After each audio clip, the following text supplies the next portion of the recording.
Hello, everybody. It is Sunday, June 8th, 2025. Welcome to episode 111 of the Old Mage MTG podcast with your hosts, Old Mage Steve and Old Mage Alex. Thank you so much for joining us for our angel number episode. Alex, do you know what an angel number is? Yeah, it's one of those like superstitious numbers that I don't know, people get tattooed on themselves. Tell me about it is. And 111 is a big one. Makes 222 sense. is a big one. Yeah. I hear people Sounds talk like about the sort of things the numbers people would play in the lottery. I hear people talk about 444 a lot. I don't ever hear any ladies on social media talk about 333. Hmm. There might be something evil, You'd think something they to would be want, aware like, of. you'd think 333 would be a big one. Three threes, that's so like That's true. You know what, Dante-esque. Alex? If we saw the number 333 in a work of literature in our junior year high school English class, you know what you would have heard from Yeah, up at the front of the class? What would you have heard? symbolism. Oh, I was thinking, ooh, ooh, ooh, Ooh, ooh, ooh. ooh, ooh, ooh. That's what you would have heard somebody say. But anyways, we're not here to talk about angel numbers today. We're here to talk about even more gold-framed Magic the Gathering cards from the pre-modern era. But first, before we do our deep dive into the top 20 gold-framed MTG cards from the pre-modern era, I'm going to beg. I'm going to ask some favors. I want to ask you to please subscribe to our channel here on YouTube if you're watching on YouTube. If you're not watching on YouTube, if you're listening on Apple Podcasts, on Google Podcasts, you can subscribe to us there as well. We are also on Spotify where we have video as well. I said as well twice, but that's okay.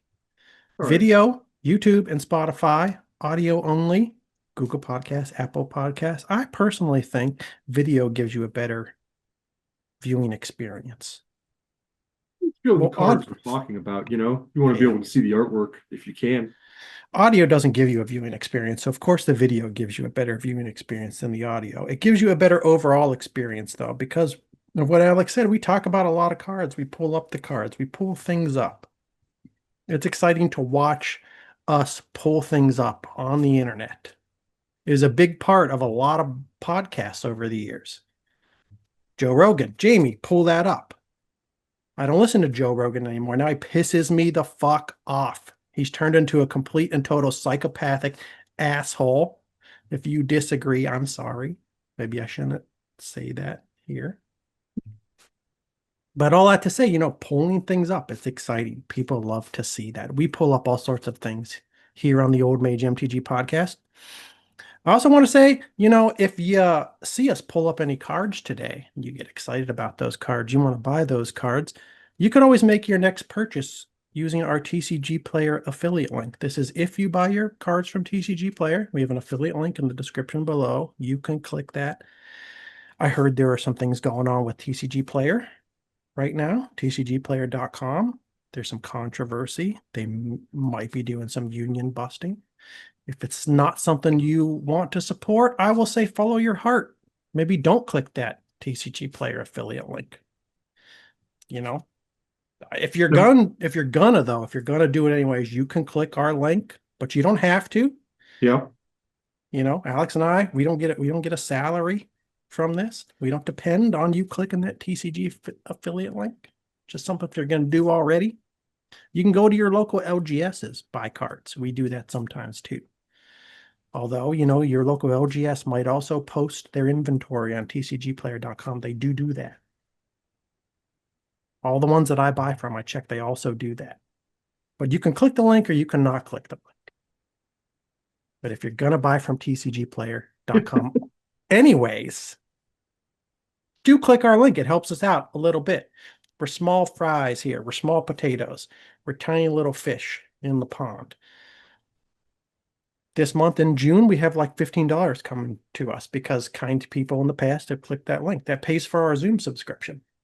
In July, we're going to make like $26, $26 coming to us. That pays for our Zoom subscription. It goes a little bit towards the way of paying for our, Adobe subscription that we have. We really appreciate it. But do whatever you want. I'm not a scab over here. Some people might call me a scab because I'm still promoting the link, but I'm saying I'm not even promoting the link really. I'm just telling you it's there. Follow your heart. I think that's Now, fair. that's fair. I think it's fair too. It's fair. Now, on to the main topic of today's episode. Once again, we are taking a journey back to 2009. I was digging through the writings of MTG legend V. Maushevitz. A while back, I found this article called The Top 50 Gold Cards of All Time. In this particular article, he covered what he believed to be the top 50 gold cards of all time. It's no longer of all time. It's just in 2009. Why? That's when he wrote the article. He could only talk about the cards that were printed from 94 until 2009 because everything after 2009 hadn't happened yet. Zvi did not have a time machine. He couldn't talk about the top 50 gold cards in Magic the Gathering from 94 until 2025. It was only 2009. A severe limitation. He's just a man. He's not really a mage. He couldn't travel forward in time. I say 94 because I believe that's when Legends was printed, and there were no gold-framed cards prior to Legends. I heard you say that, and I thought about it briefly, but then I decided you were correct because I think I'm correct. Even if technically wrong, like no, I think I'm pretty sure you're right about the first gold border cards. But even if you were,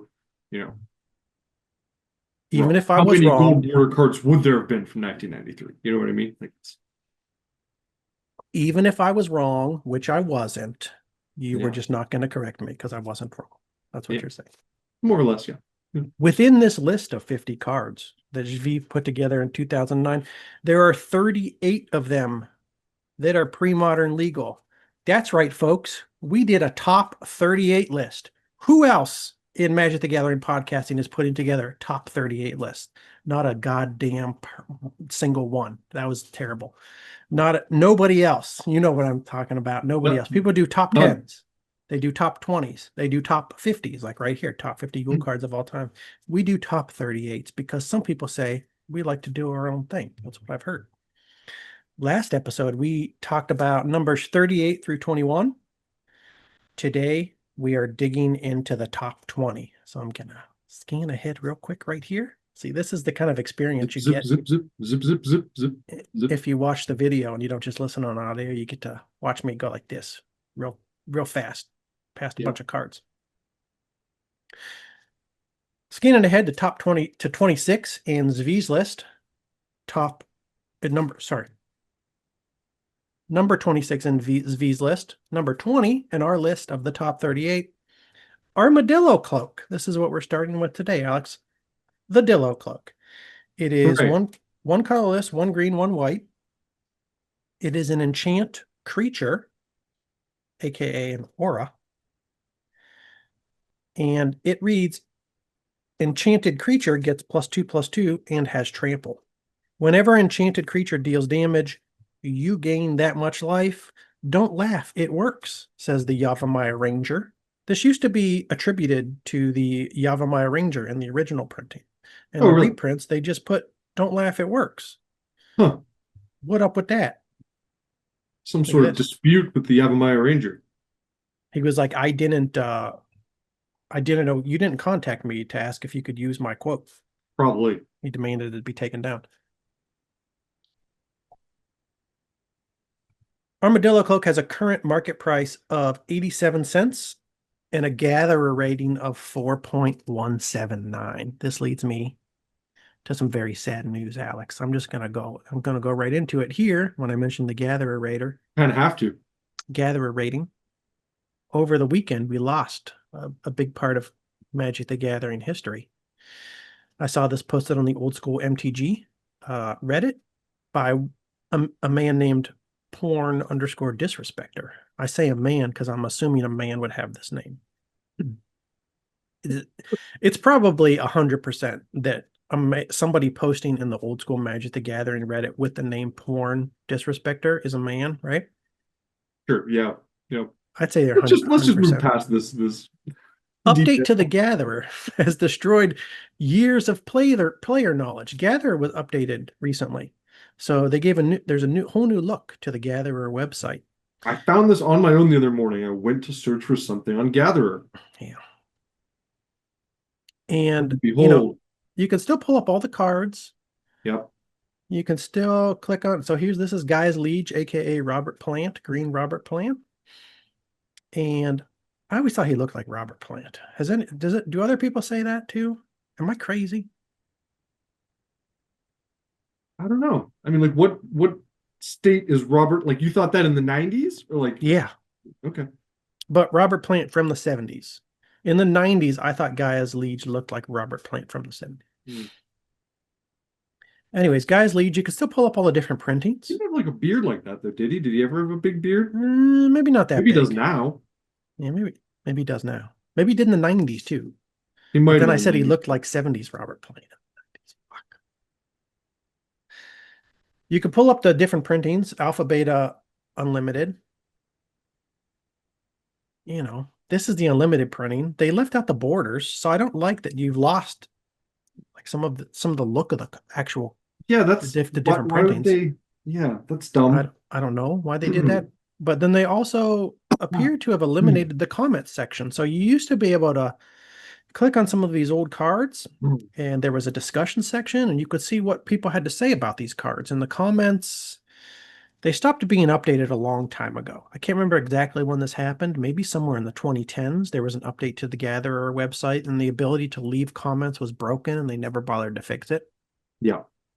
But you still had like a decade or more, maybe, of comments available to read that people made on these cards. And it was really interesting, especially if you didn't play with a particular card around the time it was printed, to go back to the comments and you can get an idea of what people used it for and what they thought about the card around the time it was first printed. So I really like to look back on those things for discussion points on the podcast, or even just to give myself ideas.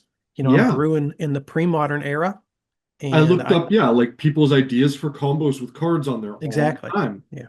Um, and I'm really sad about that's gone. The ratings are gone. A lot of the time there's even a lot of history there where, sometimes people would be like, I don't think this card's that good, and someone would be like, "Whoa, but you have to understand during, you know, Contextualize it. yeah, during this period when this set was out, like everyone used to run this with this and in this kind of deck, and it was like dominating, whichever format they're talking about, and yeah, it was history there." And I know, yeah, I know people don't want to moderate things, but yeah, I feel like they just, I don't know. To me, it seems like they just didn't want to deal with the fact that all of these comments might have like, statements they didn't agree with or something offensive in them or whatever that was like there, and they didn't want like that sort of, you know, It could be. I don't know why the decision was made. Yeah, I don't know really what goes into hosting websites or the cost of things, yeah. what it would cost them to keep it around, even though it's no longer in use. But it is a bummer that it was all wiped. They used to have a gatherer rating too. It was like a community rating for the cards. That's where I get these numbers when I say, Hmm. gatherer rating of 4.179. We're not going to be able to read ratings down to the third decimal place any longer on the podcast. Nope. That was one of my favorite things to do. That is now Yeah. gone. So that is a bummer. But luckily there are some people that, it wasn't just you, me, and Porn Disrespecter that was bummed out about this. There are some other people who actually know how to do things that we don't Uh-huh. know how to do, who are also bummed about it. There's somebody named Max Makes Magic. It sounds like he's putting together an old school website, and he has something here that he posted on GitHub where he's pulling all those comments and he's archiving them. And I think the plan is for him to host all of these old Gatherer comments on all of these cards from the history of Magic the Gathering on his old school website when that gets up and running. So that's pretty exciting. There are some people out there that aren't affiliated with the Wizards that are interested in preserving some of this information. That is one of the bummers about the internet. We have access to all of this information, but a lot of it, especially from the earlier days of the internet, is getting lost unless there are people out there to archive it. We have the Internet Archive, archive.org, which I use to find all sorts of old Magic the Gathering articles that Wizards has removed from their site. And now we have just Magic enjoyers, old Magic enjoyers like Makes Magic out there archiving comments on the gather a site that Wizards is just eliminating. So I was just using the Internet Archive this morning to look at old second edition Dungeons and Dragons books. yeah, it's immensely useful for all sorts of things. So thankfully, there are people out here that know how to do this type of thing. I would have no idea how to do this. But all that being said, Yeah, Armadillo Cloak. hopefully they succeed. And thank you for the work, people doing that. And yeah, Thank you, Max Makes Magic. I have to for look him up. comments, stick around. He might have some I mean, he might be like somebody who's already unknown creator for other things. But I'll definitely be checking out that website, and I'll be following him on Reddit to know when he gets his old school website up and running. Armadillo Cloak. So Armadillo. well, these are my show notes. Oh my god, I'm doing it behind the scenes. I'm showing people the show notes. Armadillo Cloak. So when I first saw this card, I was like, oh, this is great. This is an inexpensive way to strap two of my favorite abilities to a creature using just a single spell. Spirit Link it or Life Link and Trample. And they're synergistic, really. Trample helps you get through to gain that life that you want to gain when you Spirit Link your creature or Life Link your creature. And it really shines if the creature you strap it to gives you some other benefit when you're able to push through damage, like Rith the Awakener. This is one of the famous uses of Armadillo Cloak from back in the Invasion days. Some people put it in their Fires decks where they ran Rith the Awakener, and they were known for cloaking up that Rith, and that's game over pretty much if you get that through. However, Alex, we've talked about the Cloak a little bit, and I think you and I have had very similar experiences with this card in Premodern. We want to love it. We keep putting it into decks that we're brewing, and then it gets taken out. Yeah. It's never quite as good as we want it to be. Yep. I think I think I opened one of these from like the only pack or two of Invasion that I bought. We had pretty much stopped playing, but I had like a mono green deck. And I think I came home and like threw this into the mono green deck with like a little splash of white, and maybe one other card that was white green or a white addition to it. And I was like really excited to try it, and then like I never tried it because like stopped playing Magic. So we started playing again. I was like, ooh, I get to try this. Finally, 23 years later. It's just, it starts to get, 3 more mana for the enchantment on top of the creature that you had to cast. Which if, it's good enough that you want to put the Armadillo Cloak on it, it's probably already good. A 3 mana or 4 mana creature or something. Yeah. Maybe. Maybe not, but now you're like 5 mana territory, 6 mana territory. And you have the downsides of auras. But I still really like it. I think it's cool. If I was playing some sort of like cube or like, draft format, I'd definitely still take Armadillo Cloak, try to play with it. Draft would be big, probably an IPA cube, it would be big. I think where I've settled with Armadillo Cloak is that Rancor does mostly what I need it to do, and Rancor does it for 1 mana, and Rancor typically comes back to me. Yeah, I kind of wish Rancor didn't exist. It's so good that it's like makes I put it in every deck. So many other things, just bad by comparison. Yeah. What did V have to say about Armadillo Cloak? I can tell you some of what he said because you wrote it down, man. He referred to this spell as the common most likely to bring joy to little kids beating down with their enchanted creatures right here. And it's the kind of card that still brings joy to me, so much so that I put it in a deck and then I'm reminded. My adult brain is reminded that it's not actually as good. Riverbow is a good one to slap it on. It is, yeah. If only it wasn't around at a time when the green creature card pool was full of Shroud and full of Fading.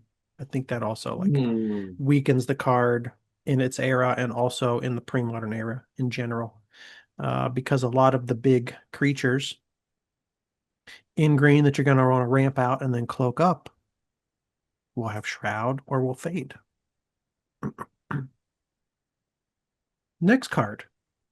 At number 19 in our top 38 list of gold-framed cards in the pre-modern card pool, we have Void. I'm going to pull up the I original remember art this card. of Void. Void, also a synonym for urination, as well as micturate. Something I learned in Ninth grade sophomore biology class. biology class. Alex is laughing because I bring this up every week. I say I have to go micturate or void. Ooh. Yeah, I don't think I had Void this card. means to urinate. It is also a rare from Invasion. 3 colorless, 1 black, 1 red. Sorcery. It says, choose a number. I like it Destroy. already. Choose a Yeah, number. okay. All right. Choose a number. I'm out. That's one more decision I have to make. You know, I like cards that require me to make fewer decisions. Choose a number. Destroy all artifacts and creatures with converted mana cost equal to that number. Okay. Then target player reveals his or her hand and discards from it all non-land cards with converted mana cost equal to that number. Okay. So it's like a powder keg plus discard spell. Yeah, yeah, pretty much. I think if I'm remembering exactly what powder keg is, that destroys All uh artifacts and and creatures with creatures, a mana value equal to the number of counters that fuse are being put counters, on it. fuse counters. Yeah. You can put one a turn, but you don't have to.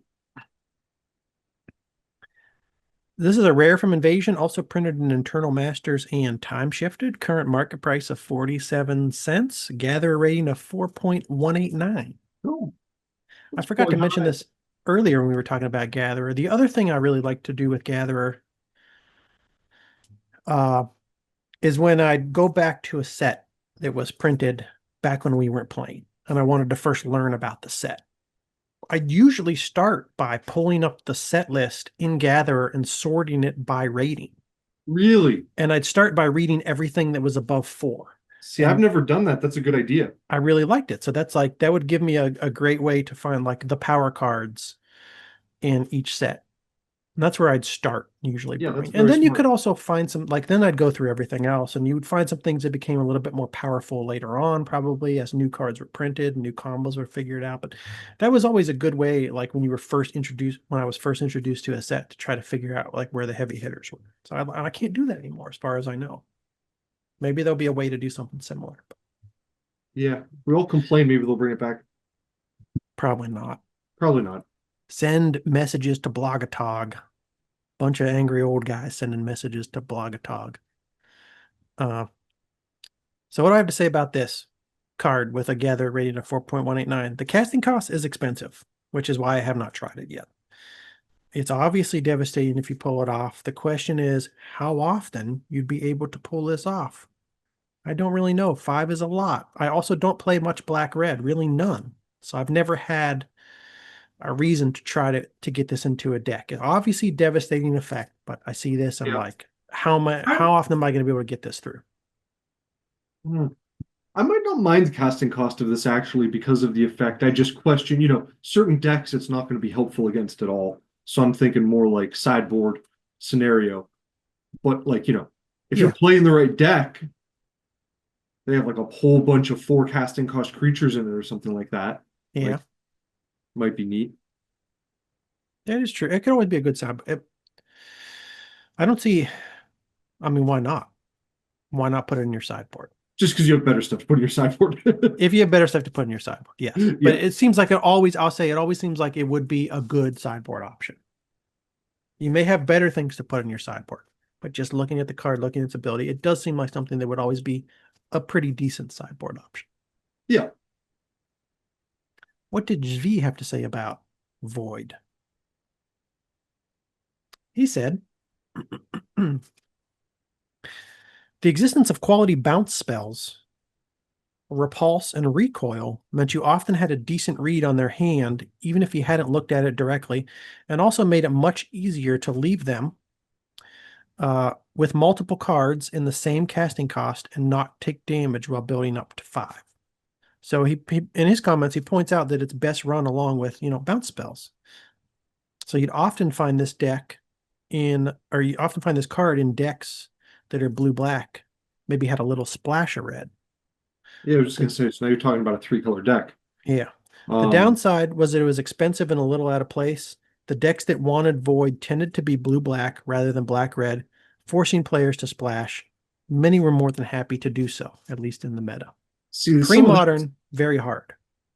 yeah, yeah. Some of that is kind of what I was going to say is like with red, like you don't really need help destroying artifacts. Black does, but red doesn't. So, Yeah. you know, probably do this sort of thing a different way. That's an interesting comment about blue, though, and with bounce spells.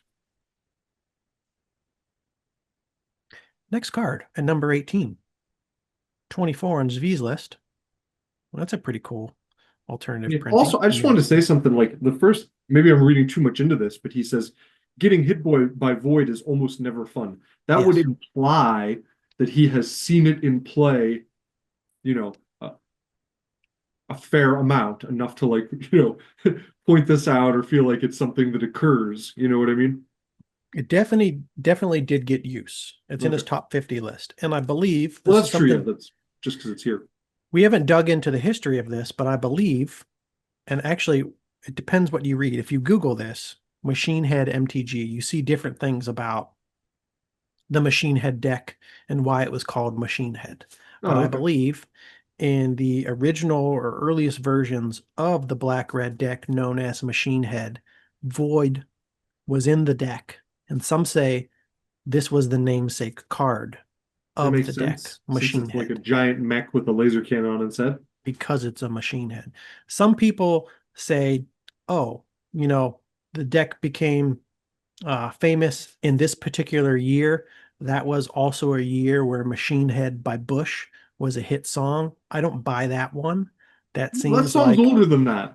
it does. It does. I believe it is older than that too. It Yeah, didn't make any goddamn sense to me. that song's from the 90s. So yes, I believe this card played a big part in at least some of the versions of the MTG deck known as Machine Head. If you look at Machine Head 2, you're not going to see the same exact deck. Also, I think it's a deck that evolved a little bit. But again, don't attack me. We haven't dug into the history of Machine Head. It's something that I need to do. I just haven't been playing black red, so it hasn't been on the top of my list. Next card, Alex. Machine Head was from the 1994 debut album 16 Stone by Bush. Okay, when was Invasion printed? 97, 98? No, after that. We weren't really playing. What does this say? Yeah, 2000? 2000, October 2000, it says. Yeah. I knew that Undoubtedly, person though, Machine Head was still getting heavy radio play was still getting heavy when play. Invasion came out 6 years later. That is true. Mystic Snake. At number 18, Alex, we have a card I'm trying very hard to brew with, but I'm not having much luck. Mm. Mystic Snake. It is 18 on our list of pre-modern gold frame cards, 24 on Zvi's list of top 50 gold cards. Mystic Snake. Let me put this into MTG stocks. We'll pull up the OG printing. Is it the chunky mana cost getting you down? Yeah, that's part of it. I'll talk a little bit about the deck that I'm trying to make, what my difficulties are. Mystic Snake is 1 colorless, 1 green, 2 blue. It is a creature snake. It is 2/2. And it reads, you may play Mystic Snake anytime you could play an instant. When Mystic Snake comes into play, counter target spell. Its fangs are in your flesh before its hiss leaves your ears. Ouch. It's a rare from Apocalypse, also in Modern Masters 2015, time shifted and more. Current market price of $1.05. Gather rating of 4.346. I love this card when I first saw it. It is the primary reason I'm currently sleeving up Stampeding Wildebeest. My problem has been that deck I'm trying to brew is total shit unless I can stick a Stampeding Wildebeest on the battlefield. And there's only 4 Stampeding Wildebeests, and maybe I'll usually pull 1 in the game, but then it just gets Swords of Plowshare, and then I'm shit out of luck. Yeah. So my What difficulty has been that I'm like, I see Stampeding Wildebeest. I say, ooh, I want to play Stampeding Wildebeest, so I can bounce cards back to my hand and get some sort of benefit from them. So I ended up with a deck with 4 Stampeding Wildebeest and then a whole bunch of cards that are good but not great unless I also have a Stampeding Wildebeest on the battlefield, and I can't always stick a Stampeding Wildebeest on Yeah. the battlefield. Yeah. So I need to go a little bit less heavy on the cards that require the bounce effect in order Yeah. to really be worth putting in a deck. That's been my difficulty. Mhm. What's the reprint status on this card? Modern Masters 2015. Is that what I said? No, Commander 2015, Modern Masters 2015, Masters 25, and a time shift. Okay. So, and a special So guest. several reprints. Yeah, it definitely gets reprinted. Masters 25 is probably what 5, 6 years ago. I'm assuming that was like the 25th anniversary set. Okay. So last reprinted, say 5, 6 years ago. What does V have to say about the Mystic Stake? That special guests version is nice. It is nice. This is it right here. Yeah. What year's that from? That might be new. I don't know. It just says 2024 over here on the right, so I'm assuming 2024. Oh, okay. Svetlin Yelenov. Different flavor quote, too. New flavor quote. Travelers who have reached the headwaters of Fool's Fall say that strange serpents dwell in the waters there, though none can recall any more than that. Ooh. V says, Mystic Snake was often a way to do damage to an opponent who you otherwise couldn't find an opening to get a threat down against, or a 2-for-1 by fighting one of the many bears that were in decks in those days. And when it did these things, it was good.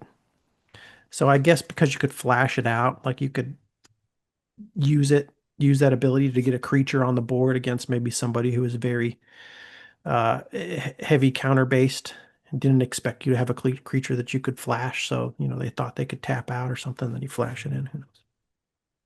Finding one of the many bears, I think he's just talking about 2/2s, right? Grizzly I'm guessing, yeah. creatures with grizzly bear stats. Yeah. When it got bounced, it was even better, and Repulse was suddenly a much better card than it would otherwise have been. Getting caught by Mystic Snake often left decks in a much deeper hole than it looked like they were in, suddenly behind on all fronts and demoralized to boot. So that's what I'm trying to do with it. I'm trying to bounce it back. I'm Mhm. trying to design or brew a deck that is Forbidian like, but more Mystic Snake wildebeests I see. instead of Forbid and Ophidian. But Have you thought about like worldly tutors or natural orders to get your wildebeests? I just haven't done it. But you mentioned natural orders actually, and I should just put some natural orders in there or things with natural order like effects. Yeah. I could Defense of the heart or survival. So could I survival of the fittest? I don't have a squee. I could survival in a non-broken manner. I'll just do yeah. natural order. I have natural orders. I should at least put a couple natural orders in the deck, see if I can get those wildebeests out a little bit more consistently. Yeah. Yeah. Next card. Last week, Alex, in the Retromancer's Den, this is a pre-modern Discord where the Columbus Retromancers post. We heard from a man named Zonks22. I think he won the last Retromancer Swiss tourney meetup. That was one I couldn't make. I think he won it with a black-white control deck. Zonks22 said, Pre-modern has shown me just how much of a house Gerrard's Verdict is. That is the next card on our list. The gold frame card that comes in at number 17 in our list is Gerrard's Verdict. Ryan from Ohio likes this. He's mentioned it a few times. Ooh, okay. And I agree. I think it's a good card. I haven't experimented with it yet. This is the type of thing that would have been right up your alley back in high school, in our high school Yeah. days, middle I school, play high school black days. white. And I will play black white again One day. in the not too distant future.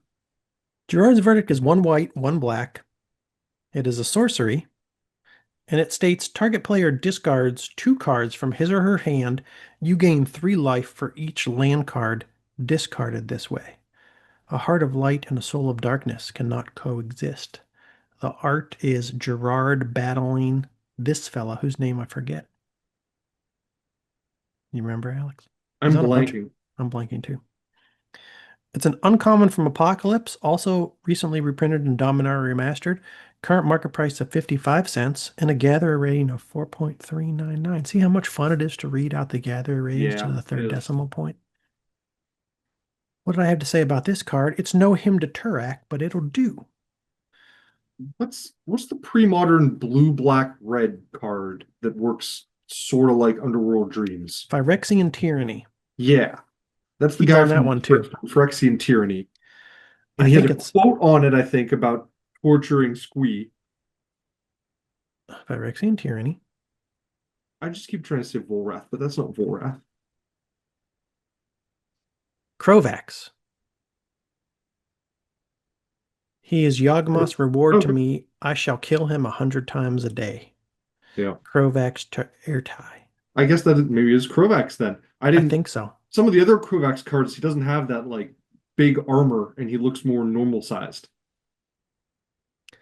So Yawgmoth captured Squee and gave him to Crovax so Crovax could enjoy killing him over and over and over again just so he could return to be killed again because Messed up. that's fucked, man. This is a children's card game.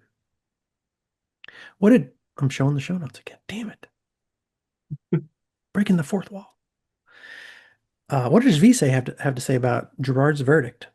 The best discard spell since discard spells got fair. That's actually a really good way to put it because I was like, it's no Hymnotoric, but it's still very good. The best discard spell since discard spells got fair. And even if your opponent manages to empty his hand, you can still use it on yourself to gain 6 life off of what would otherwise be useless land cards in certain points of the game. It's just solid. I mean, black is kind of weak in pre-modern. You don't see a lot of, incredibly powerful black decks, but what it does have is it has discard, Yeah. which I have a lot of decks that I'm brewing, and I'm just like, I wish I had some discard to kind of try to disrupt some of these decks that can kill me in like turn 4 or turn Yeah, 5 or especially something. if you have like a big hole as far as like being able to deal with a certain card type Yes. and being able to use the discard to get it out of their hand, that's a new enchantment removal or artifact removal or whatever you might need. Um, I like when black has life drain effects. So I could definitely see playing this in like some kind of life drain black white deck. That might be fun. Hmm. Um, I may even fit it. I have just a tiny bit of white in my clerics deck, and that has some like race my opponent for life type strategy and a little bit of life gain in it. So something like this might be good in there. It's just a solid card. It's a solid card. What did I say about it at the end here in the show notes? A very strong performer. That's what I called. No him to Torak, but it's still a very strong performer. Oh, coming up at number 16 on our list, number 22 on Zvi's list is Eladamri's Call. This is a beautiful card illustrated by Kev Walker. I like the Yeah. art very much. Hmm. I'm a big fan of white-green in general. I'm brewing in the white-green space. I'm also playing some white-green in old school. Some people say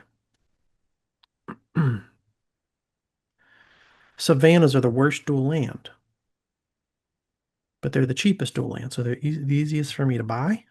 So Hmm. that means I start to like the color. And yes, they probably are the worst dual land. That is why they're the cheapest dual land.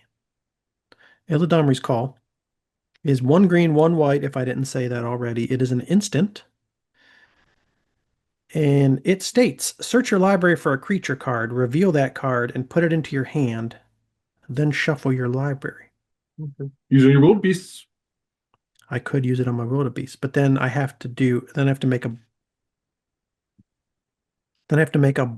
green, blue, white deck, Yeah, you don't have white in there. Okay, sorry. Forgot. which I could do, but Green and blue, right? that third color in pre-modern, it's hard, so Yeah, you I got to know. have a good reason. That's tough. This is a rare from Planeshift, also printed in Masters 25, Modern Horizons, and that Asinine Ghostbusters Secret Lair. I'm not a Secret Lair hater, but the Ghostbusters one actually did piss me off. And I know other people like to say, don't yuck my yum. I have a hard time believing you if you tell me the Ghostbuster Secret Lair was your Yum. There's got to be Yeah, somebody out there, but very few. especially this card. This card, I do not like this at all. Not enough to print this. This is a very weird one. It doesn't have anything to do with Eladamri's Call, I don't feel like. Nobody wanted a Ghostbusters card.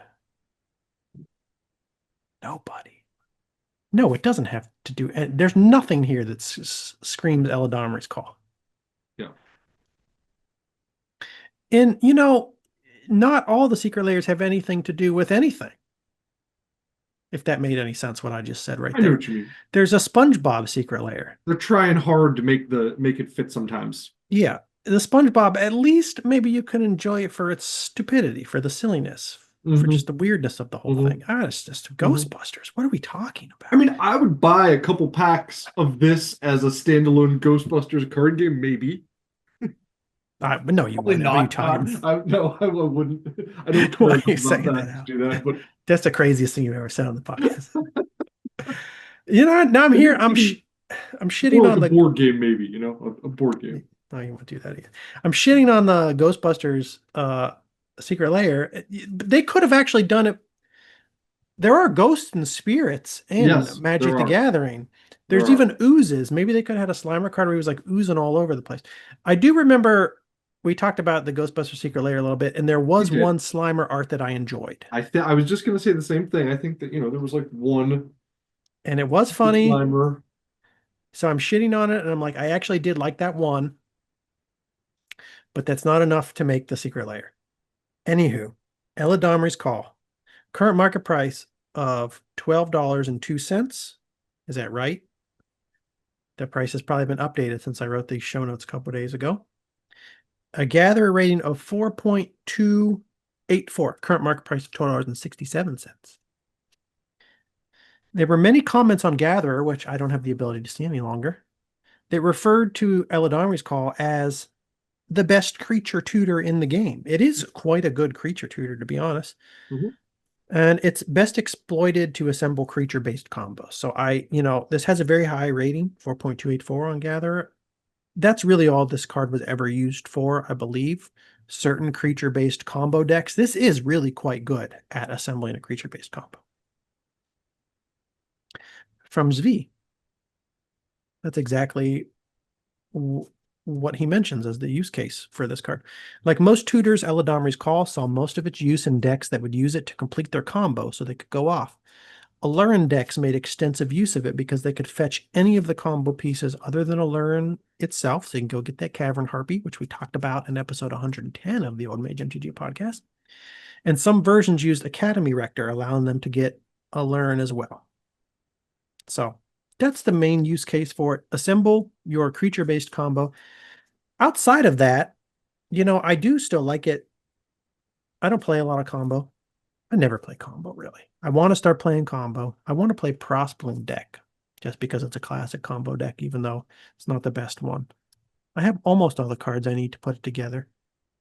I should do that at some point. I think it would be a good way to train my mind to think about how to assemble combos to the Bloom combo deck. But outside of combo decks, like this is I still like this in a deck that's just full of toolbox creatures. But in a format where you have survival of the fittest like Premodern, which doesn't see much play. I have an Eladamri's Call. I put it in my old frame Jacques Lever commander deck. Okay.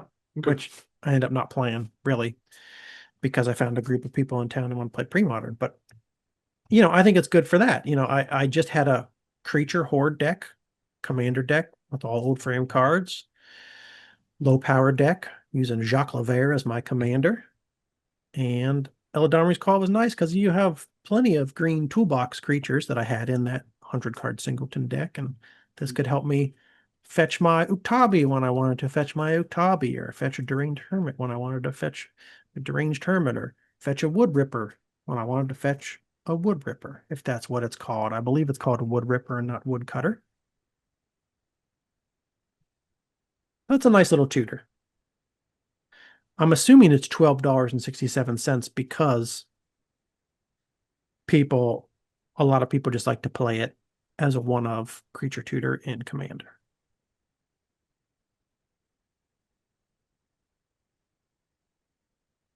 It is called Woodworker. I Oh, believe okay, that's what I said. I remember this now. Just another green creature you can use to kill an artifact. More than one artifact. On to the next card, Alex. Last episode, we saw Absorb,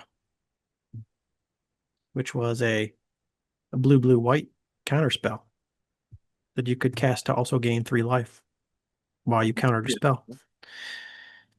It came in at number 34 on our list. Here we have its blue-black counterpart coming in higher on that list at number 15. It is Undermine. Undermine. Type this into MTG stocks. Undermine is 2 blue, 1 black. It is an instant. And it states, counter target spell, its controller loses 3 life. Which would you like first, the insult or the injury? Says the flavor text. Rare from Invasion, also in a World Championship deck, a dual deck, and a Commander starter deck. Current market price of $3.07 and a gather rating of 4.321. That's quite high. V had some things to say about this. He said, decks that want to play counters are almost always control decks, and control decks would much prefer to gain life rather than cause opponents to lose life. So all things being equal, they would have preferred to play with Absorb, but there were other considerations that forced most of them down the blue-black or the black road instead. I wish I knew what those considerations were in the Invasion era. I'm not sure, but I'm assuming what he's talking about are things that were going on in the meta at the time when Absorb was, or Undermine was first printed. He then goes on to say, both created interesting situations where opposing players could potentially get themselves into a lot of trouble if they cast a spell and opened up the opportunity for their opponents to counter it. Those 3 life points usually didn't matter much, but occasionally they made all the difference. I have a couple things to say about this card. You know, it's a 3-mana counterspell. Sometimes hard to justify playing a 3-mana counterspell. He actually started off his little paragraph about this card by saying, long before cancel proved once and for all that despite a lot of grumbling, you will pay 3 mana for a counterspell and you will like it. You know, sometimes it's hard to justify that 3-mana counterspell. I am somebody that played Desertion as soon as I opened up one from a pack of visions, so I will fucking pay a 3-mana counterspell. I'll even play a 5-mana counterspell, just for a limited counterspell too. Well, actually, no, Desertion is not a limited counterspell. It counters target spell. It's if that spell happens to be an artifact or a summon spell, you can snag it. But that's rough, man. 5-mana counterspell. I played that shit. 2, that's one thing I wanted to say. I will play a fucking 5-mana counterspell. 2, I wanted to say, maybe those 3 points of damage from the spell you undermine last turn do make all the difference when you cast a Hatred to push through lethal damage in your black-blue shadow deck. You know what I'm talking about, Alex? I If you do. have a black-blue shadow deck, you want to push through some shadow damage. You want to cast a Hatred to make that shadow damage lethal. You got to make sure your opponent has less life than you do when you do that. Maybe Undermine is a great way to deal a little bit of direct damage to put you in Hatred range. What would you be pushing that blue-black shadow damage through with, Alex? Do you have any idea what you might use in your blue-black shadow deck to push through that shadow damage? You might be using number 14 on our list, Alex. That is Shadowmage Infiltrator. See. You like how I did that? Shadowmage Infiltrator. Let me pull this up on MTG stocks. This is a pretty I was cool just gonna say little... your creatures with shadow. This particular one that's blue, black-blue. Okay. Shadowmage Infiltrator is 1 colorless, 1 blue, 1 black. It's a creature wizard. It's 1/3. He's doing a crazy, almost looks like a Sign of the Beast, but not quite a Sign of the Beast. Maybe he's doing like a hang 10. It's No, John Finkel. too many fingers. This was a player rewards card. designed by John Finkel, featuring John Finkel in the art. It is a rare from Odyssey, also in Modern Masters 2015, Commander 2017, and several other printings. Current market price of $1.89, gather rating of 4.365. I forgot to say what it does. I mentioned it's 1/3. Shadowmage Infiltrator can't be blocked except by artifact creatures and or black creatures, so it has fear. Not quite shadow, even though it's called Shadowmage Infiltrator. I knew you. Yeah. Flavor fail there, maybe. Whenever Shadowmage Infiltrator deals combat damage to a player, you may draw a card. I like this card when I first saw it. I think it's a strong card for casual control or mid-range strategies, but it's a card that's just not quite strong enough to see consistent play in the pre-modern format. And I think it's kind of similar to what Javi had to say about it. Basically, the world is full of strong 3-drops.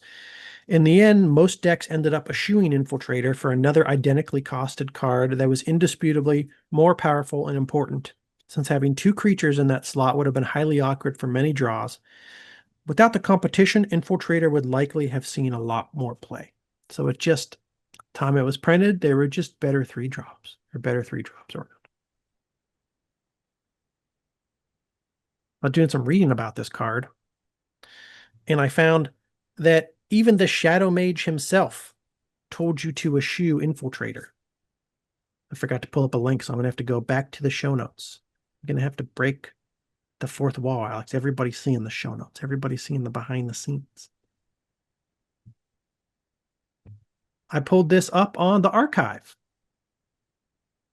Thank Jeebus for the archivers out there.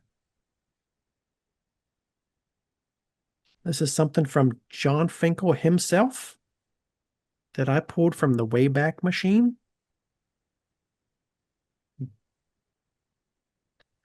It's black text on a black background. Everybody loves to see that shit.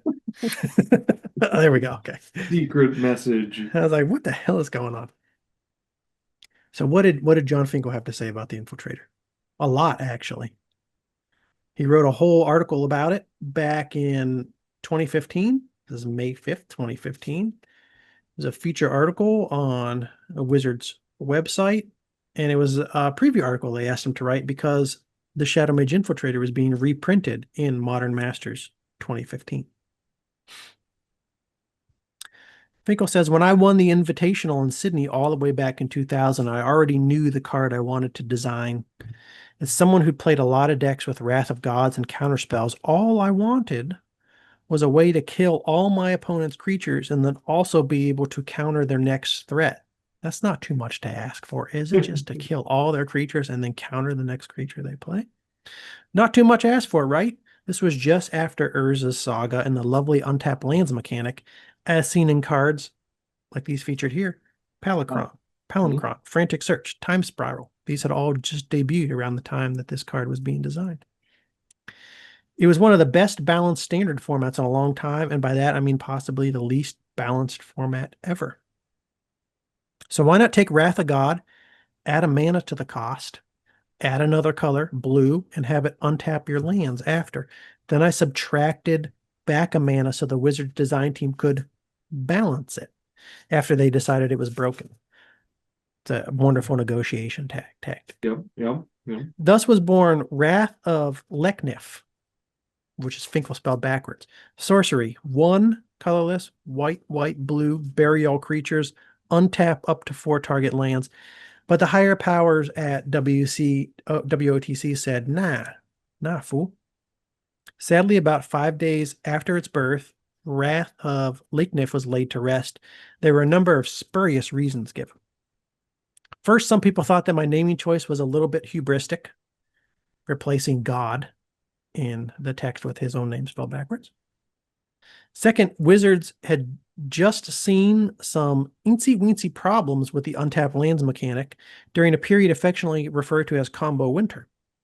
Sure, no one was going to combo off untapping lands to cast Wrath of God, but in their perfect world, all evidence of the mechanic would be stricken from history. So he was asking them to put a mechanic in a card that they had just recently decided they didn't want to reprint any longer. And then third, I was the first person to request something other than a creature for their card based on the rationale that creatures suck. Wizards realized this was something they hadn't considered and decided they wanted all the invitational cards to be creatures. So that's also a prop. Hmm. He could have had a creature like a Wrath of God on a stick that like killed itself also. Yeah. Given these constraints, I went back to my favorite creature of all time, Ophidian. He played the Forbidian deck. The reality was that I only played Forbidian at 1998 Nationals because it was a lot of fun, and Nationals wasn't that important to tournament. Later that summer at Worlds, I played Dead Guy Red instead since it was a much better deck. But what if there was a better Ophidian? So I made it hard to block by giving it fear. Plus, had it deal damage and draw a card when it attacked. To balance and keep it in flavor, I replaced a colorless mana in the casting cost with black. And then Wizards love this one. He says, whenever you make an offer and it gets accepted without change, it doesn't mean you did a good job. It means you didn't ask for enough. Still, in a universe where Psychatog was never made, it probably would have seen a lot of play. Instead, Shadowmage ended up being a fringe playable card. It showed up in decks and sideboards here and there, but never really had its day in the sun. It is not aged well. Which is why we've gotten almost to the end of the article and I've talked almost no strategy. There is no strategy for Shadowmage Infiltrator. If you put it in a serious constructed deck, you're wrong. If you take him highly in a cube draft, you're also wrong. If you play him in a cube draft, you are likely, but not definitely wrong. I liked the card when I first saw it, but I've never really put it in a deck that I've built in paper, at least. I think very early on when we were brewing pre-modern stuff, I played it against you maybe once or twice because I do have a blue-black shadow deck and it's still built on Moxfield. I think I played it against you one or two times, but it doesn't function well enough for me to ever decided to put it together in paper.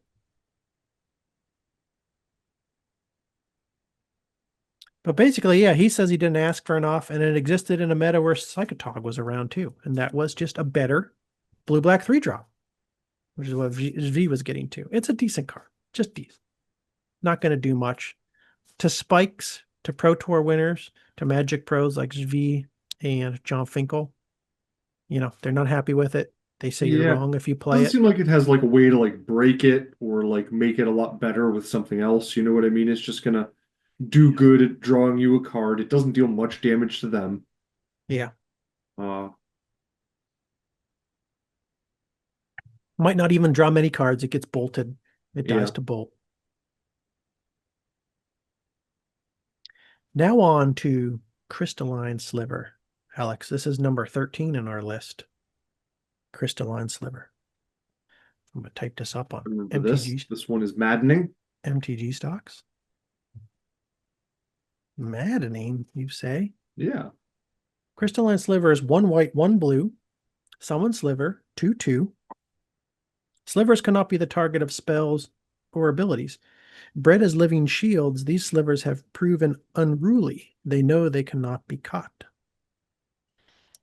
Rare from Stronghold, Odyssey. Also in Commander Masters, the list, and several other.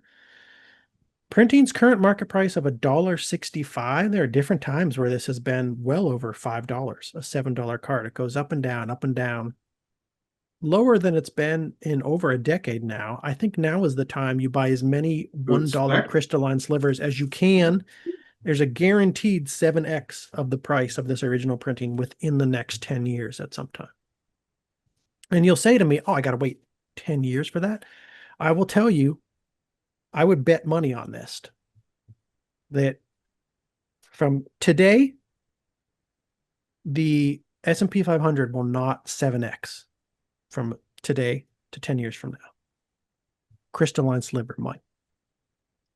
Not financial advice. Then you have to, yes, you do have to then figure out a way to move a huge number of crystalline slivers. Yeah. Gather rating of 4.365. I don't know if I said that already. I never played slivers when we were younger. We've talked about this before, but I did throw together a 5-color sliver deck about a year or so ago, and this guy right here, Alex. That was the star of the show. This fucking guy is a star, Alex. Crystalline Sliver is a star. I love him. I like to be able to target things. V has some good things to say about Crystalline Sliver as well. Crystalline Sliver allows Sliver players to play their game without being paranoid, or at least while being less paranoid. I am still paranoid. I'm paranoid at all times about everything, really. That disaster will strike them at any time. If you're counting on Wing Sliver or Muscle Sliver or any other boost to carry you through combat, then a removal spell on the key ability can destroy your entire team. Even with Hibernation Sliver available, such a blow is often crippling. It does still leave you vulnerable to mass removal cards, but without them, opponents would often sit there helpless as nothing they had was able to put so much as a dent in the assault. So Slivers is a strategy that really requires you to get out some certain critical mass of different sliver cards. They synergize. You bring out a sliver, it gives its ability to all the other slivers. Makes it really hard to build up that critical amount of slivers if, every turn you play a sliver, it gets bolted. Or you play another sliver, it gets sorched. Or you play another sliver and it gets smothered or whatever. Then the creature you're putting down on, turn 6 or whatever is just like a 2/2. It's a fucking 2/2. And yeah. Crystalline Sliver really makes the sliver engine run, even though it's not really an engine, but you know what I'm saying. Yeah. I love this card. That's all I have to say. Well, I love it in sliver decks. Yeah. I mean, I think some sliver decks don't run it, but like I like it. I think I'd probably, after seeing it used, I think I would probably put it in my sliver deck. I don't think I would ever not run it in the sliver deck. I do have a green-red deck that runs slivers, but it's not a sliver deck, really. It just happens to run some slivers because they're good in this particular green-red strategy. But, I mean, I would definitely...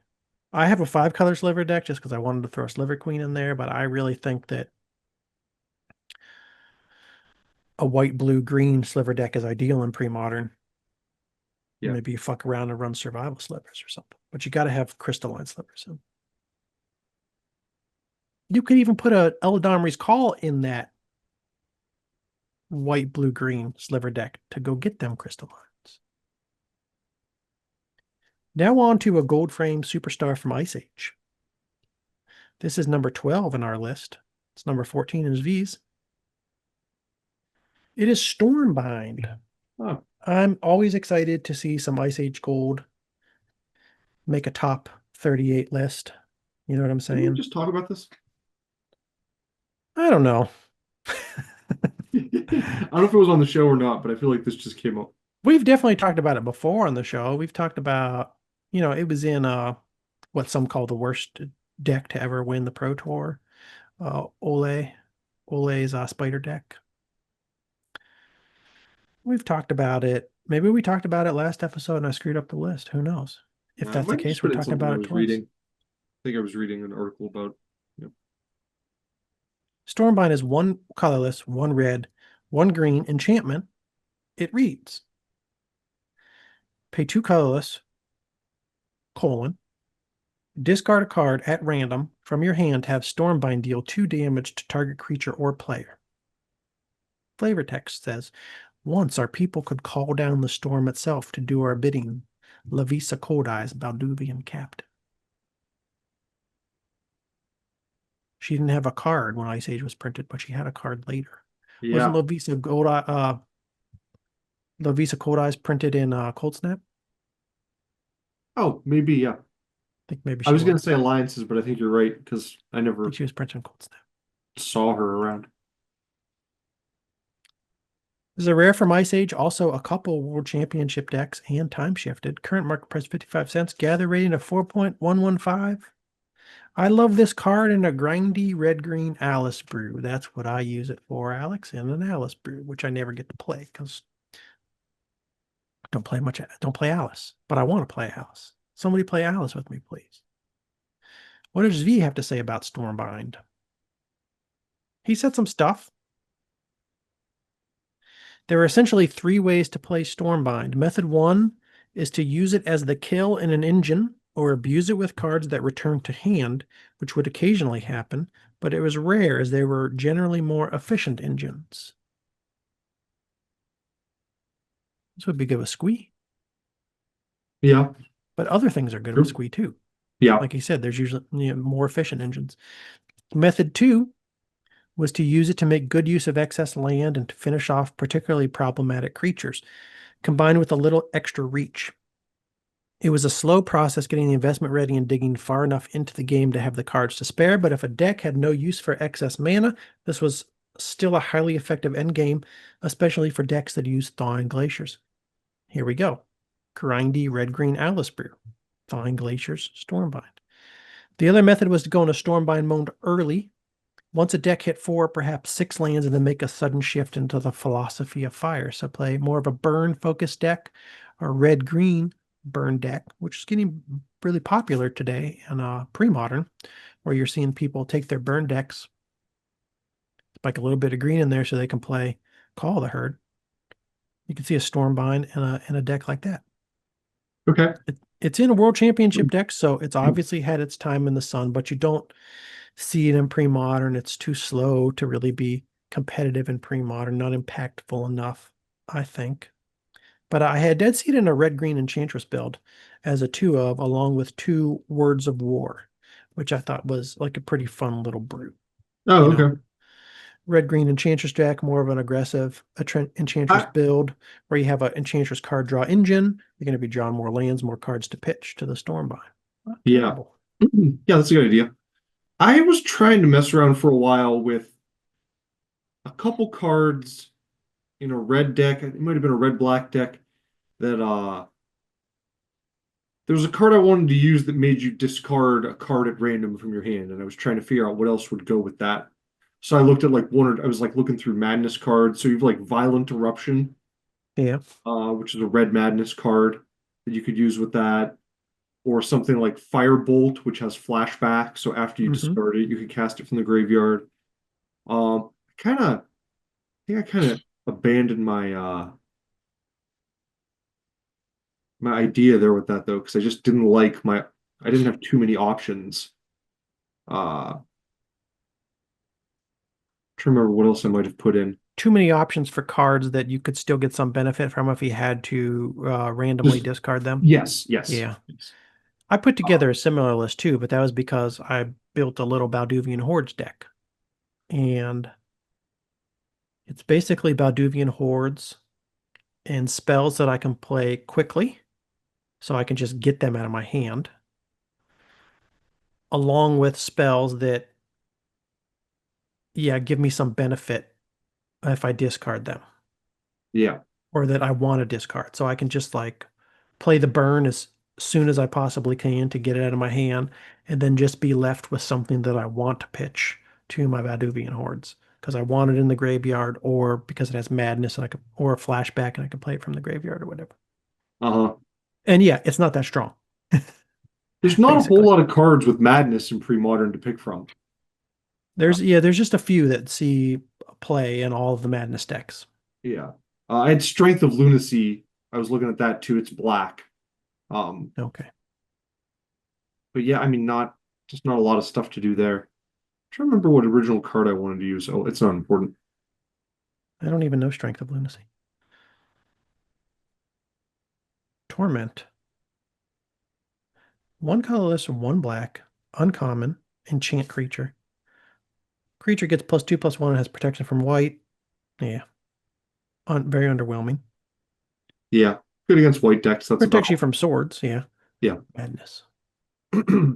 Okay. That is Stormbind. At number 11 on our list, we have a card that I'm currently brewing with. This card is a house, but I never see it. Probably because it has a casting cost of 5 and it's green-white. It's Mirari's Wake. It's 3 colorless, 1 green, 1 white. A rare from Judgment. Also printed in Commander 2017, Modern Horizons 2, a World Championship deck, and more. Current market price of $8.34. This was a $25 card back in 2022 until it was reprinted in Modern Horizons 2. Mm. Gather rating of 4.220. What does V have to say about this card? Well, he has some things to say. There has never been a card whose abilities have been so widely squandered as Mirari's Wake. Bigger creatures are wonderful. Lands that tap for extra mana are wonderful. I forgot to tell you what the card does. It's an enchantment. It gives all creatures you control +1/+1. And it states that whenever you tap a land for mana, add 1 mana of any type that land produced. That's important that you know what the card does. Getting both of those things at the same time is not as wonderful as those effects would be separately, although it is worth it. The mana effect was the one that counted, and there were a lot of good reasons to want to play a deck based around it. So I've been brewing with it, and what I really want also is that mana effect. Yeah, that's way There are more. obviously powerful things you can do if you're able to generate that much mana. Once your mana was doubled, there were any number of ways to start generating massive card advantage and take over the game in short order, with Wrath of God serving as the 4-drop to lead into the Wake in Mirari itself, which was usually the way things ended. That allowed decks to play with lots of cards they could cast without the Wake, still make use of all that mana and still make use of all that mana by abusing Mirari. So I've started to play a little around with a green-white deck, green-white control deck that utilizes this card. I was inspired by that little sentence right there, Wrath of God leading into the Wake. My problem has been ensuring that I can survive until turn 5, which is difficult against some decks. The deck I'm building doesn't do much until I can maybe Wrath on turn 4. And then turn 5, play the Mirari's Wake, and then boom, it gets disenchanted. And I'm like, shit out of luck. Yeah, you were just using this, and it reminded me to try to put it into a deck, a white-green deck that I'm working on. I'm making a Cyclone deck, and it will be terrible, Steve. That's crazy. It will be terrible. Cyclone, Arabian Nights Cyclone? Yeah, that one. That was reprinted in Chronicles, wasn't it? Did I make that Correct. up? The same. I always forget about that. And I Okay. think those are the only 2 printings, maybe? Are you trying to make it pre-modern? Yeah. Yes. Cyclone was, I forget all the time that Cyclone was reprinted in Chronicles. This is like the original cumulative upkeep card. 2 colors, 2 green, enchantment. At the beginning of your upkeep, put a wind counter on Cyclone. First card printed with wind counters. Maybe the last. During your upkeep, pay green for each wind counter on Cyclone or bury Cyclone. If you pay, Cyclone deals 1 damage to each player and each creature for each wind counter on. Maybe you should put that in my deck, Alex. Maybe, yeah. Because this deck isn't super different. I mean, it doesn't work the same way, but it has some life gain in it. And you can see why I would want the Mirari's Wake to help, pay for bigger cyclones. Also, it'll give me a reason why I absolutely need to purchase an Arabian Nights copy of Cyclone. Yes, yeah. Which is not that expensive. I mean, yeah, scheme of things. Not the best, not the absolute best use of $25, but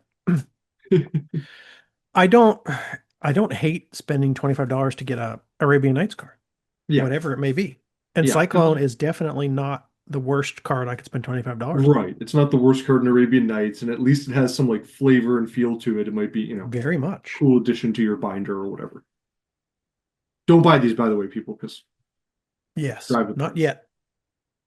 we first have to establish our position, and if you do decide to purchase an Arabian Nights Cyclone, consider using our TCG affiliate link in the description below. But if you don't want to support TCG player, that's also fine. Follow your heart. Maybe your local OGS has a copy of Cyclone by Arabian Nights. Printed, not by Arabian Nights. What the fuck am I talking about? An Arabian Nights printing of Cyclone. You know what I'm saying. But I love Mirari's Wake. It's just, yes, it's 5 mana and you have to get it to stick. I think what I need to do is maybe just play fucking Sterling Groves. Yeah. Why haven't I done that yet?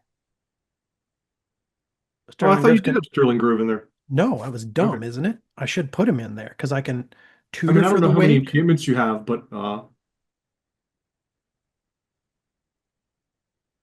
if you think the Mirari's Wake is that key to the deck overall, then yeah, I guess. Doesn't absolutely need it, but it's always better if What it's else do there. you have for enchantments that could be protected by the Sterling Grove? Don't remember. Huh. Now, Sylvan Library. Okay. Sterling Grove definitely only tutors for and protects enchantments, right? Not artifacts. Yeah. I'm running Mirari's Wake and Sylvan Library, Well, hope you protect an Armadillo Cloak. and that's actually it. Yeah, I don't have any cloaks in there. It's just those two enchantments. Okay. But I could potentially find other enchantments. Yeah, I mean, definitely I could find other enchantments. I can just replace my, disenchant effects with Seal of Cleansings or something, and Right, yeah, then yeah. And then you could use the Sterling Grove to tutor for those if you need to. if I need them, yeah, So that's a good idea. definitely. Maybe I should do that. I have naturalizes in my deck and take them out and put in seals. Yes. Yes, Alex, we could Yes. both do that, and then we could both be Sterling Groving for our Cyclone and Mirari's Wake. Anyways, Cyclone's not on the list. Mirari's Wake is. At number 11, at number 10, we have the only Magic card with art featuring a TIE fighter, as far as I know, because they haven't done a Star Wars crossover yet, which they probably never will, because they probably won't be allowed to. That would be sick. Vindicate. Don't tell me that's not a TIE fighter. I know what you're going to tell me it is, but it's not that. It is a TIE fighter. Vindicate is one colorless, one white, one black. Sorcery. It's a very elegant card. It simply states destroy target permanent. It's a rare from Apocalypse, also in Eternal Masters, Modern Horizons 2, and more. This is way more expensive than I thought it was. Current market price at $15.21. It's gone up. This is one of Yeah, the cards that in the last like 6 months has 3x'd. I've been seeing it on the price movement list a few times because it's been going up. I forgot how expensive this card used to be. Back in like 2013, this was a $30 card almost. Wow, That's crazy. great. Gather rating of 4.582. Those people who posted on Gatherer fucking loved this card. How many cards are 4.5 something? You know what Yeah, I'm that's pretty saying? high. Incredible removal in colors that already had strong removal options, but the added versatility is definitely worth the extra mana. Is there anything this card can't do? The answer is yes. There are some things that it can't do, but it does a lot. Yeah. This is what V said. 3 little words. Destroy target permanent. There are few cards as universally efficient and as useful as Vindicate. Vindicate allows decks to contain free land destruction. This is that's why I love it. Along with artifact and enchant removal without having to devote any space to such utility or ever risk having their creature removal or anything else stuck in their hand, You got to pack different types of removal spells into your Yeah. deck because you're like, I could be facing this, I could be facing that. This is an all-in-one. Yeah. And Maybe I in should put. black, sorry, I was just Maybe, gonna say I in got black, excited. huh? What were you gonna say? Sorry. In black, you can get ahead of threats with discard, and then the ones that get through, that you didn't stop by having them discard them, then you can pay a little, pay a third mana instead of 2 mana Yeah. for a removal spell. Yeah. In addition to obviously, having your disenchants and sword to plowshares and stuff. Maybe I should take the hit and put a third color into my green-white Mirari's Wake control style deck to put Vindicate in too. Oh, just as an emergency removal It spell. it will allow me to, replace.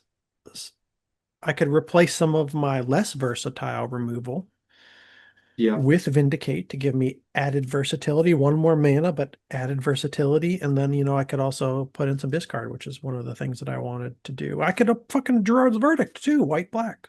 I Mhm. was thinking duress, I could go Gerrard's Verdict too. Anyways, I got some brewing to do with that. I like the deck right now, but it's too slow. Uh, I think adding some black to it would give me some more early game options, some better options to disrupt my opponent's plan during turns 1 through 3. That I just don't have those options right now with the current state of the deck. I got excited. I don't even know if I finished V's little blurb. It's extremely difficult to find a standard deck that was allowed to play Vindicate, had the mana to play Vindicate, and had a good excuse why playing Vindicate was not a good idea. For those decks where it was castable and removal was called for, Vindicate often made it into extended and even as far as legacy. I just love Vindicate. That's what I'm going to say about this. It's a great card. Destroy target permanent. If I try to think of other cards that do something like that with that much versatility, I feel like they're 4 or 5 mana, you know? Yeah. Oh, yeah. This version does not have a TIE fighter featured on the art. This art just don't hit the same, Alex. This don't hit the same. Nah. Doesn't get me in my feels. Next card.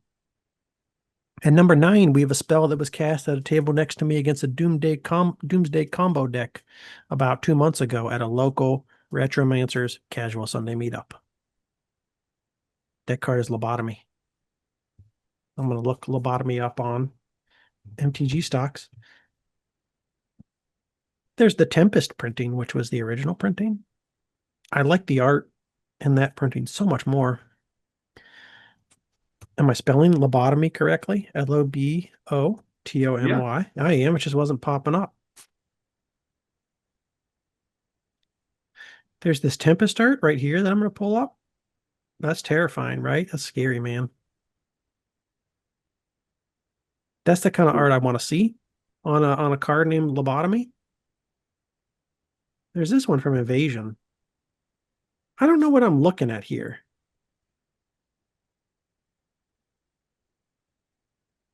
What's happening here? What's happening here, Alex? Scorpion woman kissing a guy? What are these creatures? Anyways, I just don't like this art as much.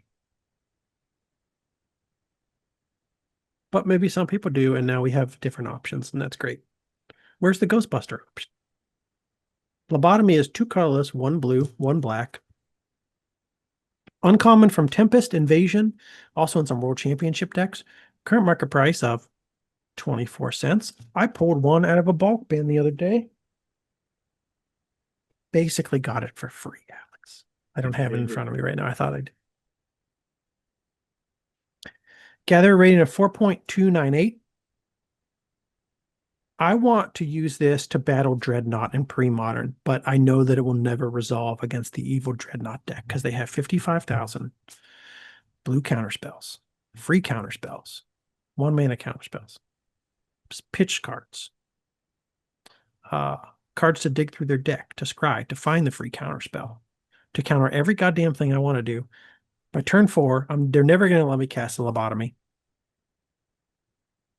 But I want to, and I want to use it against a Dreadnought deck. That would be very fun. Also, at 4 mana, you might not be able to snag that card in their hand that led them to keep the initial draw. You know, that's one thing. Unless you have a way to ramp it out. Whatever card they made them keep that hand, they might get that out before you're even able to play Lobotomy. It's from Zvi. Most combination decks had at least 1 card they could not win without. Many had multiples, and even the cards they could win without could slow things down quite a bit. Why is he talking about multiples? Because I forgot to read the card. I'm going to read it right now. This is why he's talking about multiples. Look at target player's hand and choose a card other than a basic land card from it. So you can snag something other than a basic land from their hand, which leaves you with a lot of things you might want to snag, right, Alex? Mm-hmm. But then you search that player's graveyard, hand, and library for all cards with the same name as the chosen card and remove them from the game. Then that player shuffles his or her library. So you can use this card to pull a key combo card from your opponent's hand, graveyard, and deck. Graveyard, too. It's awesome. Yeah. And if you pull this card off, if you pull the spell off, if you get it through against a lot of combo decks, it's game over. It's game over. Many control decks could be crippled or even outright beaten if you caught them with their win condition, and catching their only mass removal spell could be devastating as well. That's another more good points there. It's not just combo decks. A lot of control decks will really only run like 1 win con. And if you could snag every copy of that win con from their hand, their deck, and their graveyard, good luck. Let them counter all your spells. They're not going to have anything to do. Also, catching their only mass removal spell could be devastating, depending on the style of deck you're playing. Maybe they need that Wrath of God to be able to survive against you. You snag it. With so many long games, even simply taking a card away from the high end of the mana curve could be quite effective.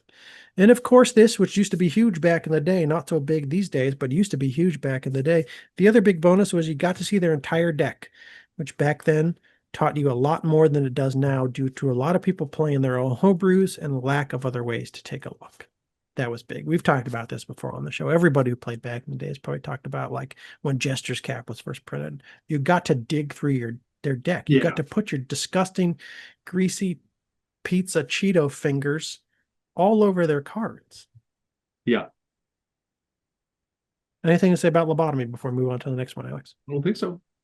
At number 8 on our list, 10 on Zvi's list, we have a card that is on my if only Crucible Awards was legal in pre-modern list. Yeah. That card is Squandered Resources. Squandered Resources is 1 black, 1 green. It is an enchantment, and it states, sacrifice a land, add to your mana pool 1 mana of any type the sacrificed land could produce. Play this ability as a mana source. He traded sand for skins, skins for gold, gold for life. In the end, he traded life for sand, says I love that Afari quote. Tales. That's a good one. That's a classic.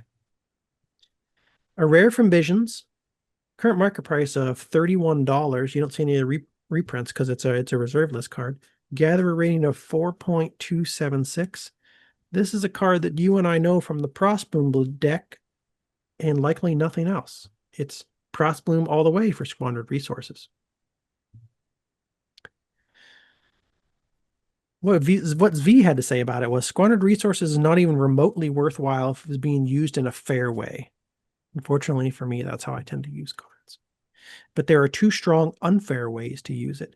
The original, most popular, and most obvious way is to end the game on the turn you play Squandered Resources.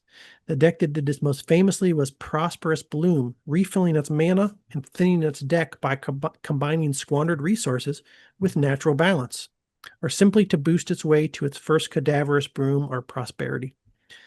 So basically finding your combo pieces or playing some of your combo pieces as early as possible, thinning your deck, getting the natural balance to find more lands, get more lands out, play more of your combo pieces. While the engine at the heart of the deck was Cadaverous Bloom, it would not have been even remotely competitive without Squandered Resources, as banning this card proved. So it was banned back in the day. The other approach came later and revolved around rendering lands useless via stasis. I didn't know about this one. Maybe I did learn about it very briefly and forgot, but this wasn't around when we were playing. At least not widespread. If your lands are never going to untap, there's little harm in sacrificing them, and turning each land into 2 mana makes the upkeep on stasis maintainable on a permanent basis. Future episode topic, I thought, the evolution of stasis in the pre-modern era. I'm not familiar really with this Squandered Stasis deck. I can imagine how it works. Seems pretty straightforward, but never saw stasis strategies like that back when we were playing early 90s, mid 90s. Yeah, they were more just like traditional, like old school stasis deck. Anything else to say about Squandered Resources before we move on to the next card, Alex? I don't know. The only other thing I was going to mention is that maybe you could use it for something, like a hatred deck, to get like your final, get enough mana for your final blow. That's not how that works, is it? I messed up. Hatred is pays life. Right? Yeah, never mind. But some other pay a bunch of, like a Howl from Beyond deck. Okay. Would have Shadow and Howl from Beyond. An X-Spell deck. Finish creatures. Huh? An X-Spell deck. A what? Are you just talking about an X-Spell deck? Yeah, just pick random X-Spell deck? Yeah. I mean, that's what Frost Bloom is. It's a X-Spell deck, a Drain Life deck. But then there's other, you're playing black. There's other ways to do that too. There's several other spells that like Rain of Filth and other. So I don't know where it ranks compared to them, like in the other available ones in pre-modern for a deck like that. But that was the only thing I was going to say.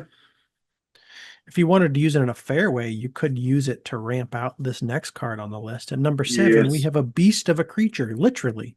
It's a Yes. creature beast. Spiritmonger.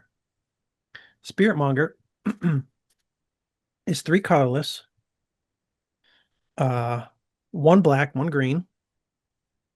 It is a rare from Apocalypse. It is a creature beast. It is 6/6. It's also printed in Conspiracy, Dominaria Remastered, and more. It states, whenever Spiritmonger deals damage to a creature, put a +1/+1 counter on Spiritmonger.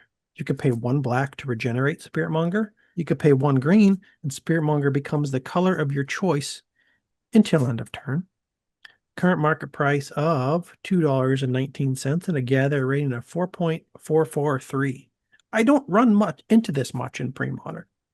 It was definitely a house of a card back in its day, but you don't see it much in Premodern. What does V have to say about this?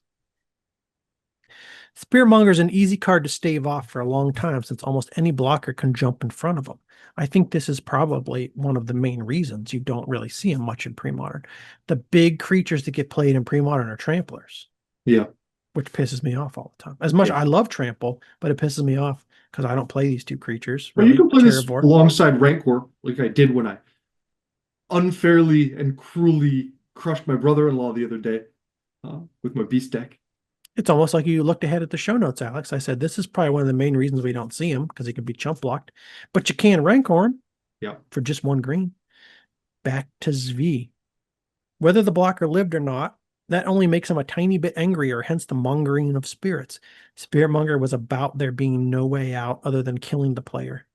Unless you have regeneration, you can't block Spiritmonger forever.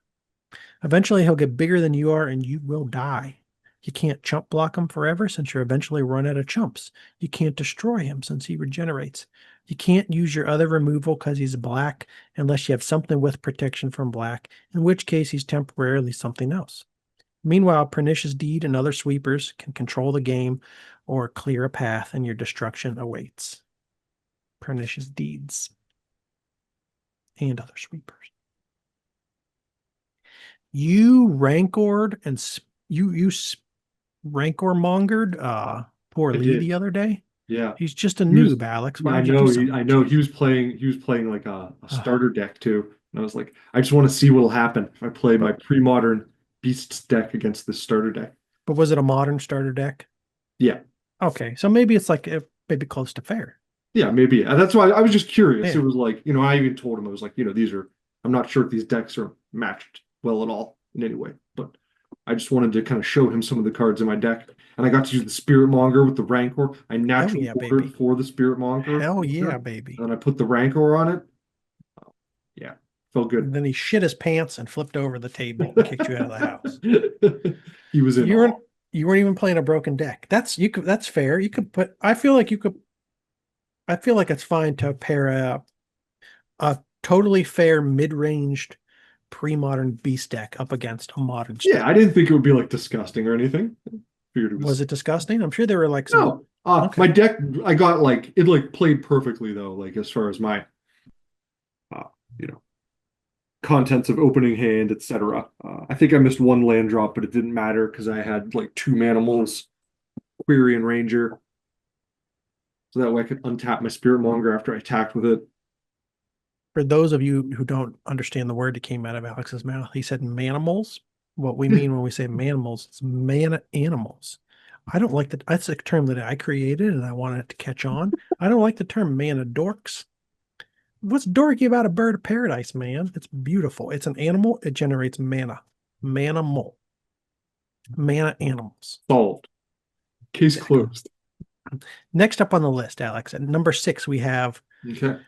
Frenetic Efreet. It's number 8 on Ah, V's list. Frenetic Efreet, man, this is a card that I bought at the highs. I bought high, never sell on Frenetic Efreet. oh, It was never that bad, so it's okay. what was it? $10? It used to be like 10 to 15 bucks or something. Yeah. 1 colorless, 1 blue, 1 red. Oh man, it used to be 25 bucks. I didn't pay 25 bucks. I got them in the $10 to $15 range. One colorless, one blue, one red. Rare from Mirage. It's also in a couple World Championship decks, which is exciting because then you get to get a gold framed card with a Oh, gold yeah. border, Yeah. which I didn't do that, but now I need to do that. Current market price of $6.53.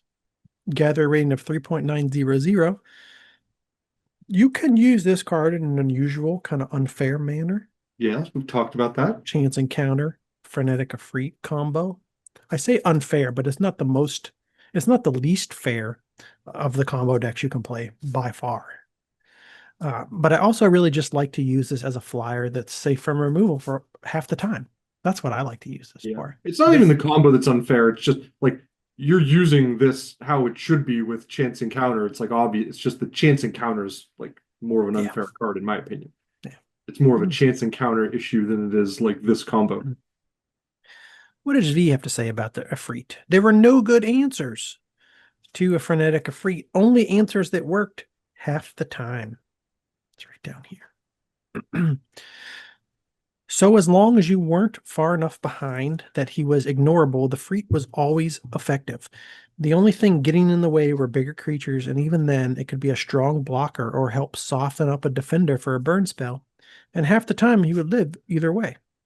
No card caused more chairs to almost be thrown, so while it is in many ways remembered fondly, no one wants to go through that again, and we have an understanding that coin flips won't be this central again. I'm curious to know how many coin flip cards were printed after Frenetic Efreet. Chance Yeah. Encounter definitely came after Frenetic Efreet. That was even Yeah. a crazier coin flip card. There are definitely coin flip cards later in Premodern too. There's one that you always talk about playing, Goblin something. No, it's not Goblin something. The That's ogre. the.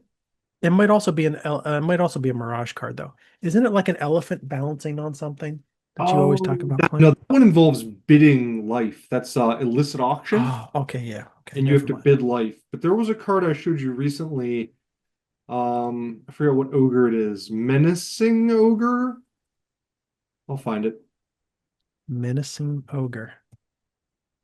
Oh, something about is that coin flip or is that also It's bidding also life? like, yeah, it's like guessing a Okay. number, and you have to guess the Yeah. number right. Three colorless, two red, creature ogre, 3/3, trample haste. When menacing ogre comes into play, each player secretly chooses a number. I Yes. hate it. I hate it already. Then those numbers are revealed. Each player with the Dramatically. each each player with a lot of flair. Each player with the highest number loses that much life. If you are one of those players, put 2+1/+1 counters on menacing ogre.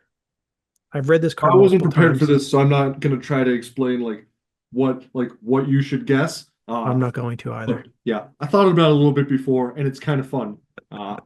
And yeah, the advantage is like kind of on your side with it since you're the one deciding when to play it, and you know, kind of neat. I They put made it it in five the mana. base deck, that's why I started messing around with it. If they would have made like a 2/2 with like a lower casting cost and made this, that would have gotten played more often. Yeah, They probably didn't want it to get played all that often. this is probably true. So I So, thought this write-up was interesting, what he said about Frenetic Efreet, because unfair combos aside, I've always looked at this card with a glass half empty attitude, which I think he points out is wrong. Like if you look at it with an optimistic attitude, you know, half the time their it survives. swords to plowshares gets wasted trying to kill Yeah. it. That's not a That's why bad I like it. ability. It's not reliable, it's not like consistent ability, but over the course of a game, you might definitely see one or two spells fizzle. Yeah.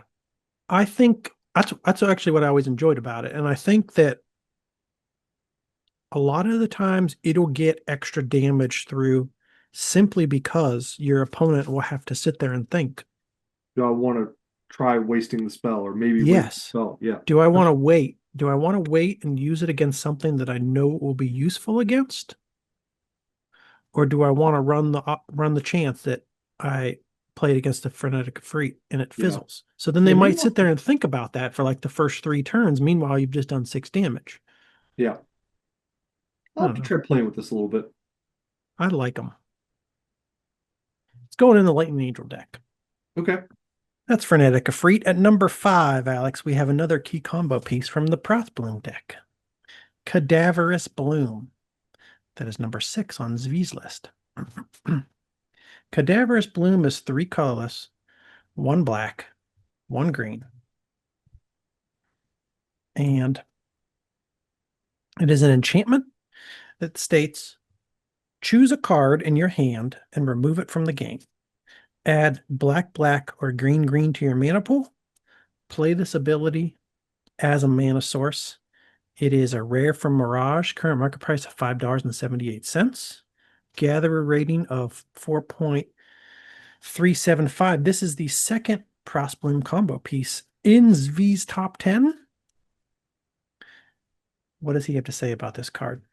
Cadaverous Bloom is all about the Frost Bloom deck. What makes it so significant is that this deck altered the landscape of Standard for years in a way that few other non-dominant decks ever have. Instead of a world focused on creature combat, all decks had to worry about how to either finish off the opponent quickly or defend against the Bloom engine. As a pre-modern player, I now find myself thinking, how do I finish my opponent quickly or defend against the fucking Dreadnought or the fucking Parallax combo coming at me? I have 4 turns, 5 turns maybe. And then at least the Dreadnought deck always runs a ton of counter spells. Piss me off. This is, what I think of. We didn't have to deal with this that much because when we were playing a Mirage, we weren't really spikes. None of us had aspirations of the Pro Tour. And we weren't, we were aware of the Frost Bloom deck, but we weren't all keeping up on what the current hot top tournament decks were and building them and play testing them against each other.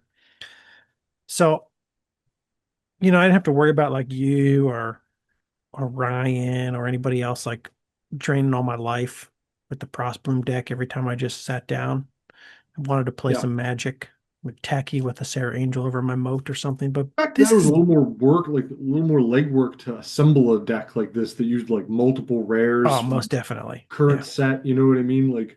Either had to be buying a couple boxes or going to a lot of stores and spending money. We did not buy that much. But I look at this as the beginning of the broken combo madness that ruined my ability to just turn my Dragon Whoop sideways. That's what I thought of. Yeah. I don't see this at all in Premodern, really. Cadaverous Bloom. I look at this card, I look at its $5 price, and I'm like, is there something I'm missing here? Is this ever going to get a ton of play? I feel like it should get more play. But it's also a 5-mana enchantment. Yeah. So maybe it just won't. Maybe it's just too slow for these days combos. There's just other options in Premodern, right? Choose a card in your hand, remove it from the game. Add black, black, or green, green. So you first have to, if you want to really exploit to generate a ton of mana, you first have to draw a lot of cards.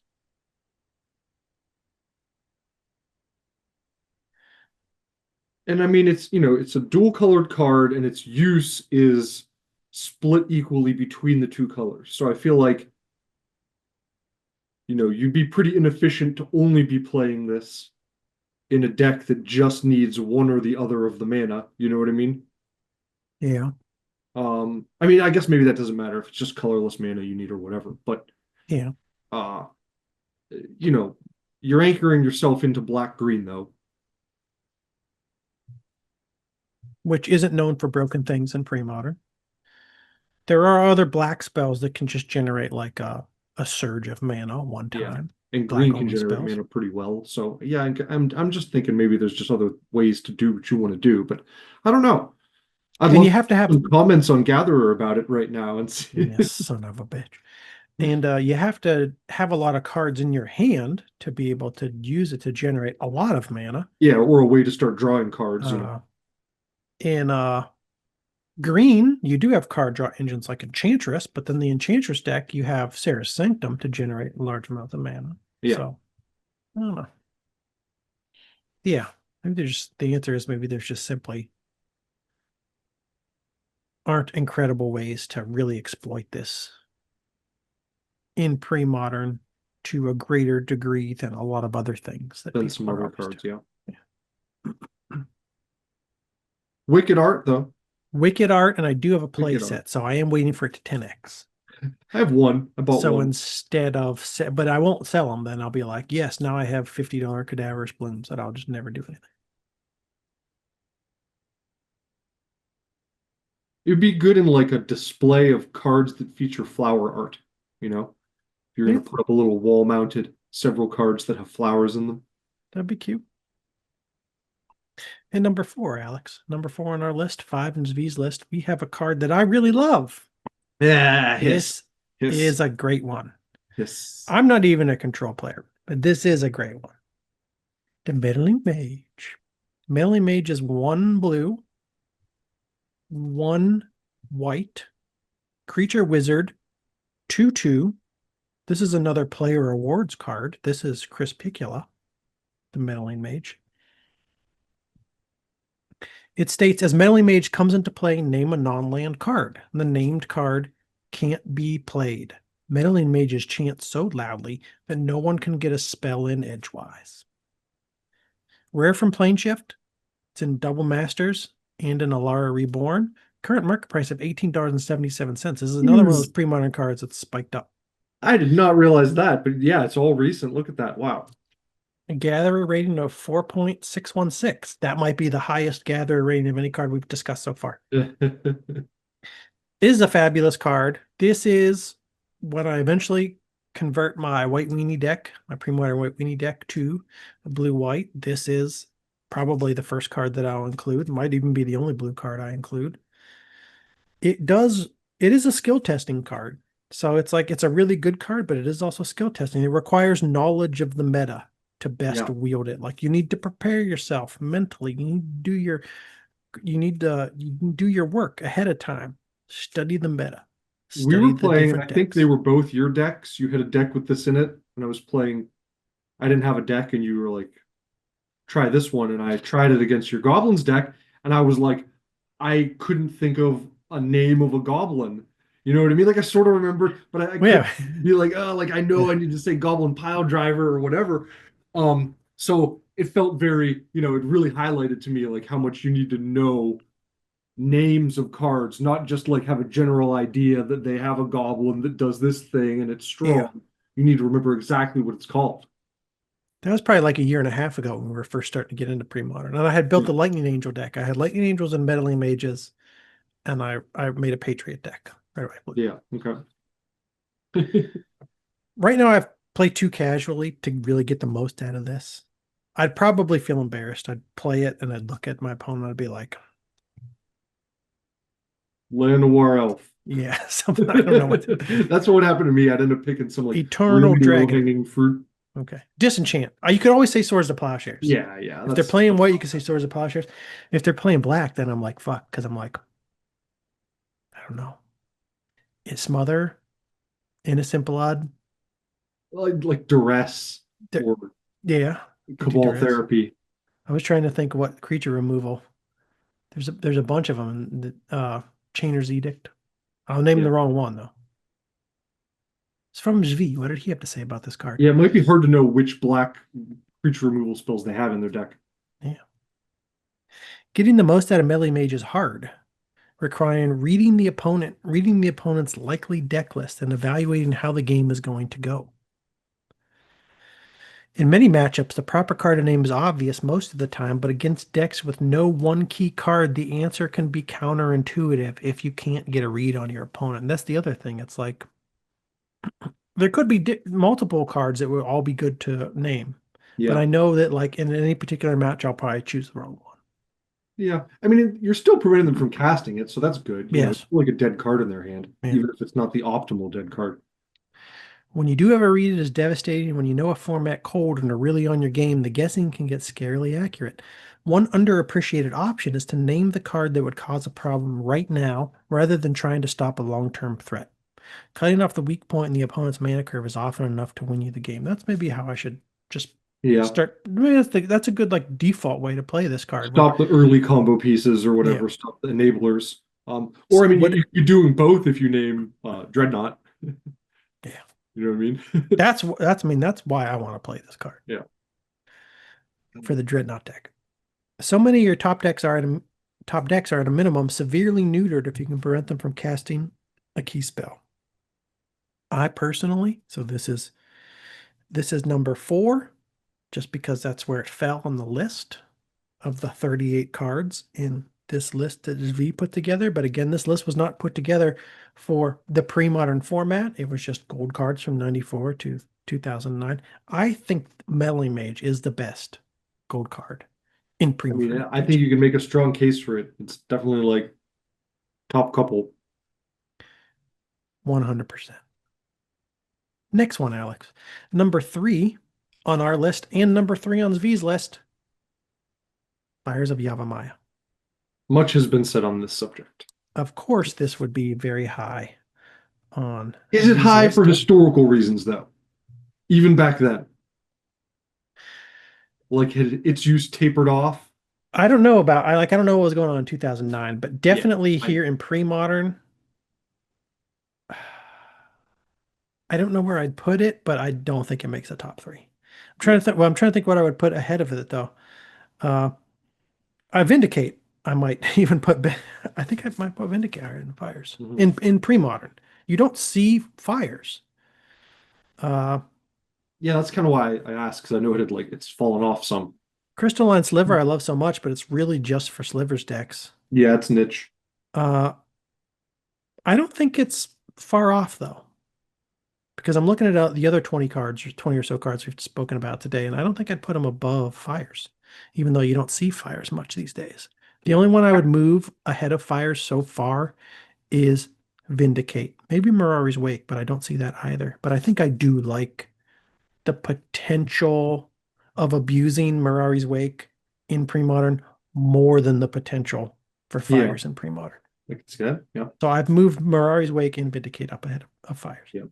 But And right also, I'm now, probably being hasty because I sort of forgot we're talking about just gold border cards, So oh Jesus, Alex, that's the I know, whole I know, theme of I the know. last 2 episodes. I just started thinking What has about like happened? Fires of Yavamaya's like strength compared to other options. I wasn't necessarily, keeping it within gold as soon as I started thinking about it. It's the best gold frame cards in pre-modern MTG.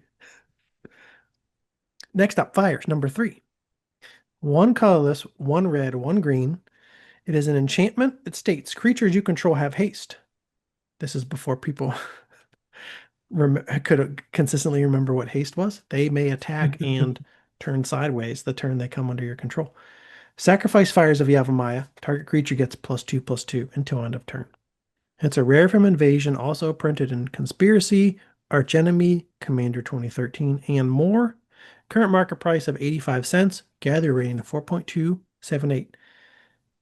Placed so high, in my opinion, I wrote this in the notes, for its power during a particular time in Standard. This is essentially what you were getting at, right when you started talking about it. We've discussed the raw fucking power of Fires of Yavimaya during the Invasion era, Alex. It was definitely one of the dominant decks. We've looked at some of the top 8s in the big tournaments from around that time. I swear there were usually like 3, 4 Fires decks Yeah, it seemed like there were a all in the couple top of 8. top decks. Yeah. It was Fires versus one other thing that used to be that was big at that particular moment. What does V have to say about this? Well, he wrote like a 7,000 part uh, document, right? We had a 364 episode or part episode on Fires of Yavimaya where we read V's 700 part series on Fires of Yavimaya, where he went deep into all the different cards that could be run in the Fires decks that were run by other people in their Fires decks from that time. And he discussed his deck and why he made the choices that he made. It was a very good series of articles. I have to see if I put those articles in the description of those episodes. I feel like I might have forgot to. You can find them on the archive. If you don't want to look in the archive, wait a little, wait like a week, and then go check our old episodes on Zvi's Fires and see if I've put the links to those articles in the description of those episodes. If I have not, send me an email at oldmenmagic, OLDMENMAGIC @gmail.com and yell at me. Zvi says about fires, the success and popularity of Fires of Yavimaya is due to a confluence of several factors. The most obvious of these factors is the synergy of haste with Saproling Burst, a beast of a card that gets so much better when it's hasty. You burst out those Saprolings and they come at your face right away, which was known to some as the fix. That extra turn almost doubled the strength of the burst and made it hit for the full 20 damage in only 2 turns. So this was key. This Fires was printed at a time where you had big green creatures or spells that generated big green creatures And they weren't around for a long time. that had fading. Yeah. But yeah, if you had Fires out, you got that extra turn. And it mentions Blastoderm here too. Same thing. Blast a turn. Doubled the strength of the burst and made it hit for the full 20 damage in only 2 turns, Yeah. which would normally mean a kill on turn 5 or turn 4 if backed up by a Blastoderm. Haste was obviously also welcome when placed alongside the other big creatures in the deck, and the option to sacrifice it for a boost meant that you could usefully cash it in when it was no longer useful, or you had multiple copies. Fires of Yavimaya decks were as fast as other beatdown decks while packing more power and the ability to get brutal draws, allowing them to be the most important deck in Standard for as long as they retained their key components. It would be interesting to see what would happen if Fires returned in another similar form. I said it's now back in pre-modern, but it just doesn't cut it at the top tables. You don't see it. Why isn't it fast enough, Alex? Why can't it cut it? Why don't we see Fires at the top tables in pre-modern? Why, Steve? I don't know exactly, but I will say that Fire's deck has no card advantage. Just doesn't have card advantage. When you think about the best decks in pre-modern now, they have card draw engines. Yeah. I mean, there was the land tax deck before it got banned. That was an incredible card draw engine. Enchantress now has an incredible card draw engine. Dreadnought doesn't necessarily have a card draw engine, but it is a gush deck, and it has the ability to kill you with just 2 swings. Yeah. And all the decks running Oath of Druids, I mean, you're not drawing, but you're stocking your graveyard in a draw-like fashion. So no card advantage. It doesn't have a card draw engine that a lot of the best decks have. And it's just, even though it's fast, it's not as fast as the fastest decks, the other fastest decks. If your Fires gets neutralized or disenchanted, your whole game plan is slowed down. Your big beaters aren't as big as some of the best big beaters, like the big Terrorboars and the Dreadnought. You can't go as wide as Elves or Goblins. A bunch of reasons I think it's not at the top tables, but it's still fun. I still like it. I mean, there's still I think there's a lot of just entertaining, casual, mid-range things to do with Fires and the red-green. yeah, it just like modifies like core parts of the game. You know what I mean? It lets you play with creatures. Do it a little bit better. Yeah, just more efficient. Yeah. Neuter the downside to some of these creatures. Make them a little faster, make them a little more powerful. I like that drawing a second copy isn't a dead card because you can sack it, even though 3 mana isn't the best for that, but like it's, still usable. Yeah. Yeah, no, I wonder if there's a way to pair it with some sort of, like you said, card advantage, some kind of card draw or something to help speed it up or keep the threats coming, as you're like burning them or they're dying. Yeah. I haven't had much luck. But it's one of the first things that I built when I started building pre-modern decks. Around the time you came over and you played my Lightning Angel deck against my goblins and you didn't know what to name with Meddling Mage, I also had a Fires deck at that point. It was one of the first decks that I made. I liked it. It's fun to get the Saproling Burst out there. Yeah. Especially with haste. At number 2, Alex, we have a card I've never played. Me neither. Crazy. Pernicious Deed. Pernicious Deed is, oh man. As we've been going through this episode, I keep thinking of cards that I might want to add to my green-white control deck if I add in black as a third color. This is another great option. Vindicate, Pernicious Deed, and Gerrard's Verdict potentially. You leaped forward like you were excited about something. I was going to ask if we're recording. Yeah. Okay. I just had a moment. We took a break, and I was wondering if you like stopped No, I recording, didn't and stop. I'm be like, oh, holy cow. I never stop. We record all the time. I have meta glasses on all the time. I record Oh, geez. every moment of my life. Card I've never played. Crazy, right? Yeah. There was another episode where I mentioned I had never played a card, and somebody left a comment. They were like, "What the fuck are you talking about?" They didn't really say it like that, but they But like we couldn't didn't play believe for that. 20 years, so that's I why. know. I was like, Why? bro, I wasn't playing, man. Also, I never played it. I have a limited amount of time to play right now, so I haven't had an opportunity yet to play all the cards that I want to play. Pernicious Deed is one of those cards. One colorless, one black, one green enchantment. Pay X. Sacrifice Pernicious Deed.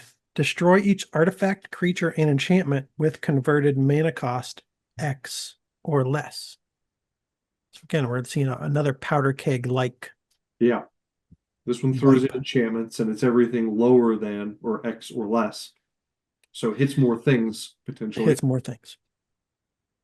Rare from Apocalypse, also in Conspiracy, Masters 25, and more. Current market price of $12.62. More expensive than I thought it would be. Gather rating of 4.503. Very high gather rating. You're seeing these gather ratings like V's list, even though it wasn't put together for pre-modern. Like, I should have done this before we started recording. I'll do it later. We'll talk about it in the intro to the next episode. I should have sorted this list by the gatherer rating Oh, yeah. to get an idea of how similar the order was of the pre-modern legal cards in Zvi's list to the gather ratings of the people. Now, the people who are leaving these gather ratings, they're also not rating them for pre-modern. Yeah. Remember, but Right. just curious to see how they lined up because I feel like the ranking systems might be lining up pretty closely. I think so too. And I kind of expect that. I think you know, There'll be the just be a most few powerful outliers. cards are the most powerful Yeah, cards, especially when there'll you're be a looking at gold, which is a smaller card pool than like if we were talking about red cards or blue cards or whatever, I think Fiery Justice is probably an outlier there because it all of a sudden became way better at a very specific time Yeah. when that Kavu was legal. Uh-huh. Because then it turned like a middling, probably a below middling card into something that can now be exploited in a very powerful way. Pernicious Deed. Get back on topic, Alex. I mean, Steve. You weren't getting off topic. I was. Okay. What do I have to say about Pernicious Deed? This one made me think of another card that I don't think I've ever played. And I can't use the excuse that I wasn't playing around the time when this card was printed. Navinral's Disc. Oh, yeah. I've been thinking about these board wipes a lot since we discussed the Wakefield philosophy when we went through the Wakefield school of deck building.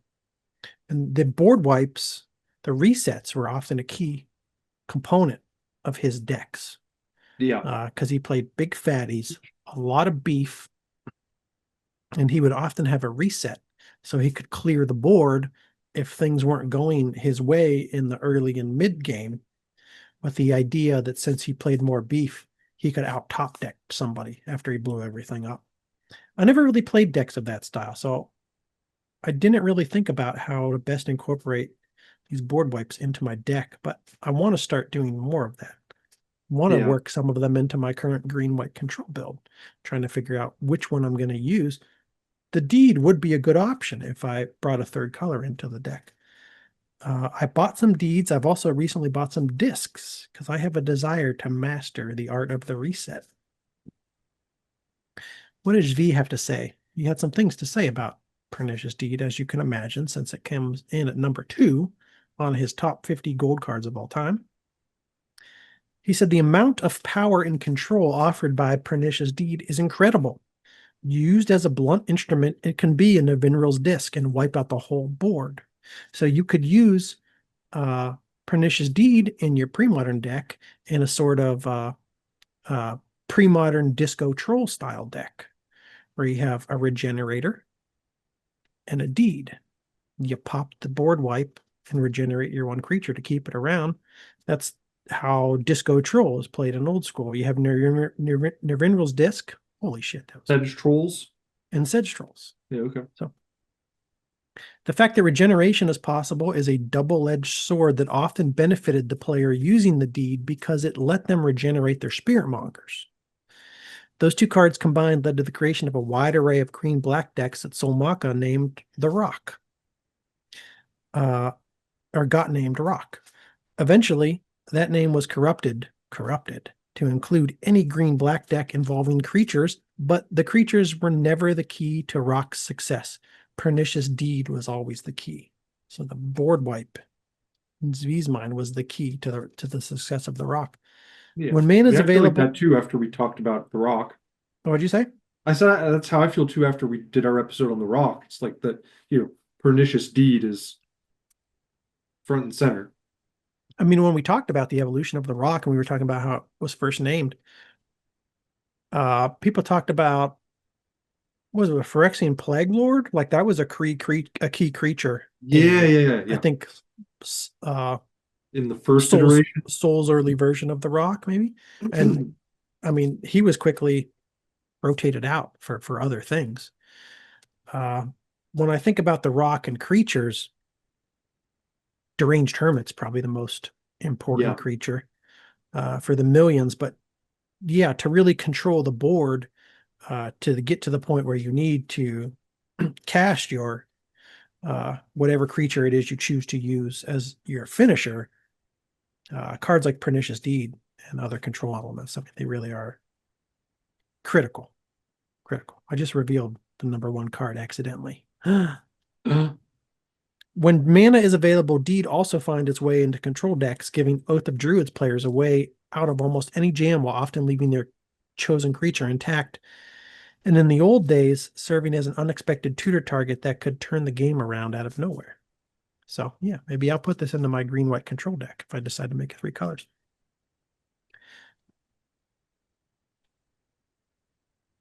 That's about it. I think he summed up everything there is to say about Pernicious Deed. Yeah. It's an excellent control card. Key We're getting feature. into some of the cards that are famous enough that it's almost like, everyone knows already. Key feature of the Rock, a potential key feature of my upcoming 3-color green, white, black control brew. I'm going to be running a lot of enchantments then. Right now, I just have Sylvan and Mirari's Wake. But that could turn into, Sterling Grove. This will be another thing I can tutor up with my Sterling Grove. Yeah. I think I'm in. I think I'm fully into the 3-color.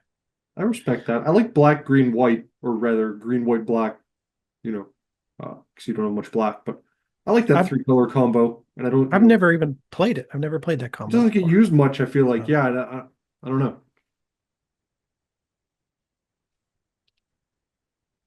Number 1, Alex. Number 1, I believe, is Meddling Mage. Number 1 on this particular list put together by Zvi, which again is not a list of the best pre-modern gold cards. So if we were to ask Zvi what the best pre-modern gold card was, he may see Meddling Mage. I don't know. But either way, whether or not this next one is truly number 1 in the current pre-modern format, it's definitely, I think, a top 3. I think definitely a top 3. It is Psychatog. Psychatog is 1 colorless. This is a crazy version of Psychatog. I've never seen an ATOG looking like that. Psychatog is 1 colorless, 1 blue, 1 black. It is a creature ATOG. It is 1/2. As ATOGs often are. It states, discard a card from your hand. Psychatog gets +1/+1 until end of turn. Remove 2 cards in your graveyard from the game. Psychatog gets +1/+1 until end of turn. I read it's a rare from Odyssey. It is not. It's an uncommon from Odyssey. Wonder how many other rarities I fucked up in this episode. It's also in a World Championship deck, but that's about it. That's it. It's also a player rewards card. So it's not a highly printed card. Also, it looks like the World Championship version is more expensive currently than the original printing. That gold on gold. That's unusual, but yeah, people must love that gold on gold. Current market price is $1.26. And To it has get spiked recently. it has spiked recently from 40 cents. It's 3x'd Is recently. this the beginning? It might be. It's an uncommon, so it's probably not going to get that expensive, but Yeah. gather rating of 4.559. This card is legendary for bringing the beatdown to control decks. We haven't done a deep dive into Psychatog decks of the Odyssey era, but it is coming, Alex. It is something we are going to do in the near future. Probably the next quarter. We need to do it. We need to get into Psychatog decks. Also, I think you and I have probably never sleeved up a Psychatog. No, That's fucking crazy, man. That I has to know. change also. We can pick the brain of Ryan from Ohio about the Psychatog decks because he loves some Psychatog. I know he sleeved up Psychatog back in the day. What does V have to say about Dr. Teeth? A lot, actually. Blue control decks are full of counterspells, card draw, and removal. They also need some method to finish you off, which is often a card which doesn't do much for the deck otherwise. Psychatog fills all of those rules in stunningly efficient fashion. Attacking into a Psychatog means losing whatever creature the opponent decides to block. If it happens on turn 3, that will cost them several cards, but they can usually get those cards back. Later in the game, graveyards will build naturally, and cards may not need to be sacrificed. Letting a Psychatog attack is even more dangerous because you might die, Alex. Right here, right now, the game could end. The ability to push through a lot of damage in what would otherwise just be a slow control deck. Unless the Tog player has been furiously burning his resources to stay alive, that first hit will almost always be in the double digits, and you're most likely only a fact or fiction or two away from it becoming lethal. This is a great use of fact or fiction, too. I mean, this is Yeah, not new to anybody who has played these decks, but, fact or fiction, one of yeah, those cards that stresses me out because I have to make decisions in the middle of the game. yeah. But now it just doesn't matter really. Matters a lot less because you're like, okay, whatever happens, I'm getting to fill my graveyard, provide more fuel to the Psychatog. Yeah. The moment you tap out, that could be the end, especially if they have a wonder up their sleeve. Decks that were already strong can now beat you in a whole range of new ways without ever having to tap out for more than a 3-mana creature. It's another important point. Later in the game, you don't have to tap out for like some 6-mana 5/5 Sea flyer or Serpent. something. Yeah. Where then all of a sudden you leave yourself open because you don't have any mana for counterspells and stuff. There was a long period where these strategies were so powerful and robust, there were no good answers, and the best way anyone found to beat a Psychatog deck was to tune the deck for a mirror matchup. So very strong card. Definitely top 3 in pre-modern these days. I think Meddling Mage probably comes in number 1. Just because of its ability to neuter even more powerful decks than the Psychatog deck. There are bigger single card threats out there than Psychatog. Psychatog can't necessarily go toe to toe with those, but the Meddling Mage can neuter those things, allowing you to do whatever else you wanted to do. But very, very strong card. I think definitely a top 3 in pre-modern. And that's the end of Zvi's list. That is the end of our top 38 list of gold framed card in pre-modern Magic. He also had an honorable mention up here at the very beginning of this article, Alex. I don't know if you had any like that you wanted to mention that we haven't discussed throughout the course of this article, like throughout the course of these last 2 episodes. I know I saw Shiv and Worm up here. I'm really Yeah. enjoying. I've talked about my Fires deck. I really enjoy Shiv and Worm and the Fires deck. A 7/7 Trampler for 5 is no joke. Uh, really, in any era, that's quite a good card. It also gives you the ability to bounce something back to your hand. Many things that you might want to bounce back to your hand. It's not targeted, so this is actually like really great with some of the cards that can't be targeted that have fading, like Blastoderm. You can use your Shivan Worm to reset fading counters on your Yeah. Blastoderm, I believe. So that's really good. That's true. Yeah. Interesting point. Simoon, not incredible, but a I've card that always does. liked Simoon though. That's a fun card. I think it deserves a mention. I like it too. It definitely deserves an honorable mention. Uh, I was playing this in my Varchild's War Riders deck. Me too. Just, some cases, like I'll throw it in there because it comes in handy a lot. And if they don't have anything that I can really use it against, at least I can, pay the cumulative upkeep on my Varchild's War Riders to keep it around one more turn instead of having to sacrifice it because I'm worried about getting overrun by the Horde. Keep it around for one more turn and then simoon them all away next turn. No, I think Simoon was my like the original idea like I had for my Varchild's War Rider deck. It was like those two cards together. When I'm playing that deck, I find it just comes in useful a lot. Like regardless of whether or not I'm giving my opponent a bunch of survivor tokens with Varchild's War Riders. I don't even have a Varchild's War Riders out. There's a lot of times I'm just happy to have the Simoon in my hand. Yeah, can kill a lot of little things or finish things off that you've damaged when they don't think they think their creature is going to survive. Yeah. It's an instant. It's an instant. Um, I mean, yeah, I mean, I could probably talk about a bunch of other honorable mentions here. For some reason, white red is hopping to mind, and I can't remember which of them we talked about last time. I think we mentioned Energy Bolt, right? No, No? Okay. not on the list. I was going to mention Goblin Legionnaire Yep. and Squeeze Embrace are two white red gold cards that I think are both kind of fun. Not like top 20 cards or anything, but Energy Bolt, when we first started playing Magic again, probably like 2.5 years ago now, I bought a playset of Energy Bolts. Haven't used them since, mhm. but it's cool and I like the art. Yeah. One The red, only one remember white. that right now is because I pulled up white red because I was trying to remember what Goblin Legionnaire was called. Okay. One red, one white. X. Energy Bolt deals X damage to target player or target player gains X life. Nice little versatility in a burn style deck. Yeah. Doesn't see much play. I never play him, even though I bought him. Goblin Legionnaire. This is a fun little goblin. Ability to deal some direct damage. One red, one white, 2/2. That's already decent. And it's got some nice little special abilities. Pay one red, sacrifice it to deal 2 damage to target creature or player. I like that versatility too. You can use it to shock to the face or to take out a creature. Also, pay one white, sacrifice it to prevent the next 2 damage that would be dealt to target creature or player this turn. Yeah. That can help you out in combat.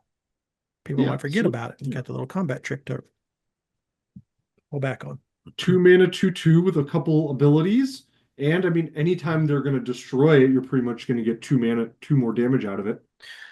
You know some things about me, Alex, and one of the things you know about me is that I love a 2/2 for 2 with a special ability. I do. I am on the record saying that many times on the podcast, and this is a 2/2 for 2 with a special ability. I And like I that he just caught saw. out. Sorry, go ahead. I like that he caught out some of the more classic. He caught out a few other classic legends from Legends. Solkanar the Swamp King and Nicole Bolas were in the top 50, but you also have Gwendolyn, Uh-huh. which is just. I mean, yes, it's 3 mana, but for its time, 4 mana? it's 3 different types of mana. It's 4 mana. Yes, it's 3 different types of mana. So you need to run a 3-color deck: 1 red, 2 black, 1 blue. But it is 3/5, so it trades favorably with a lot of other creatures from its time. It's going to block a lot of things. You Yeah. get it on the board, turn 4, just 4 mana. It has a great special ability. Tap it to discard a card at random. It's an original Legends from Legend. It's And it crazy has low the mana, how low the casting cost is for this card compared to some compared of to a the lot other of others. legends. Like, it's just Yeah. wild. It is weird. This is one that they actually made it good. Like Yeah. Gwendolyn is just a cool card. It's a nice card to play in old school. You're not going to see it in the absolute top decks all the time, but it's a fun card that's actually really good also. I love that. Deck on Blackblade also made the list of honorable mentions. Here we have a high casting cost that you're more used to seeing for these legendary creatures from Legends. 2 colorless, 1 white, 2 blue, 1 black. Star. Power and toughness each equal to the number of lands you control. Digging it. Yep. I might have, if I'm going to put deck on this list, I probably would have put Hazes on Tomorrow on this list too, as an honorable mention. I love me some Hazes though. Noble Panther's a cool one.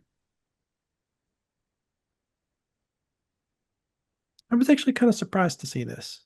It's a good. It's 3/3. Okay, it's one power, one toughness more than I thought it was. One colorless, one green, one white, 3/3. Pay one colorless, give it first strike until end of turn. Oh, that's not the card I thought it was actually. Okay. Did you I think it was was a 2/2 cat? I was thinking of was it Fleetfoot Panther? Fleetfoot Panther is the one you can play it as an instant. Oh, okay. It's 3/4, Oh yeah, and it has a gating ability. and you put Feelfoot Panther. Feel foot. Damn it. I have a feet. It's a fleet. Jesus Christ. Fleet Toot Panther. Fleetfoot Panther. That took a long time. Yeah, one of the creatures with a gating ability. One colorless, one green, one white, 3/4. Has flash. When it comes into play, return a green or white creature you control to its hand. And it's 3/4. That's nice too. Yeah. And that's not bad. And in green, you could bounce back an elf or a bird of paradise or something. This is one I after you thought tap of. one of those to cast it, then bounce it back. Yeah, absolutely. Yeah, it's not that bad to ramp out a 3/4 early, like on turn two, and then just have to bounce back an elf or a bird that you need to pay one to play again the next turn. That's not bad at all. And you can take one of their creatures, two when you play it as a instant. They're attacking you with 2/2 or something. Yeah. Inurid Brushhopper. This is one that I would put on my honorable mentions list. This is in threshold decks, right? Yeah. One colorless, one green, one white, 3/4. So 3 mana for a 3/4. It's a beast. Discard 2 cards from your hand. Remove Inurid Brushhopper from the game. Return it to play under its owner's control at the end of turn. So it has a lot of interesting use cases. So in a control style deck, you can keep it around as a creature that's just really hard to get rid of. You want to have it in a deck though where you can also generate some sort of card advantage, I think, because you have to discard 2 cards to it. So yeah, it can get costly. But if you have some sort of card draw engine, not that bad to deal with.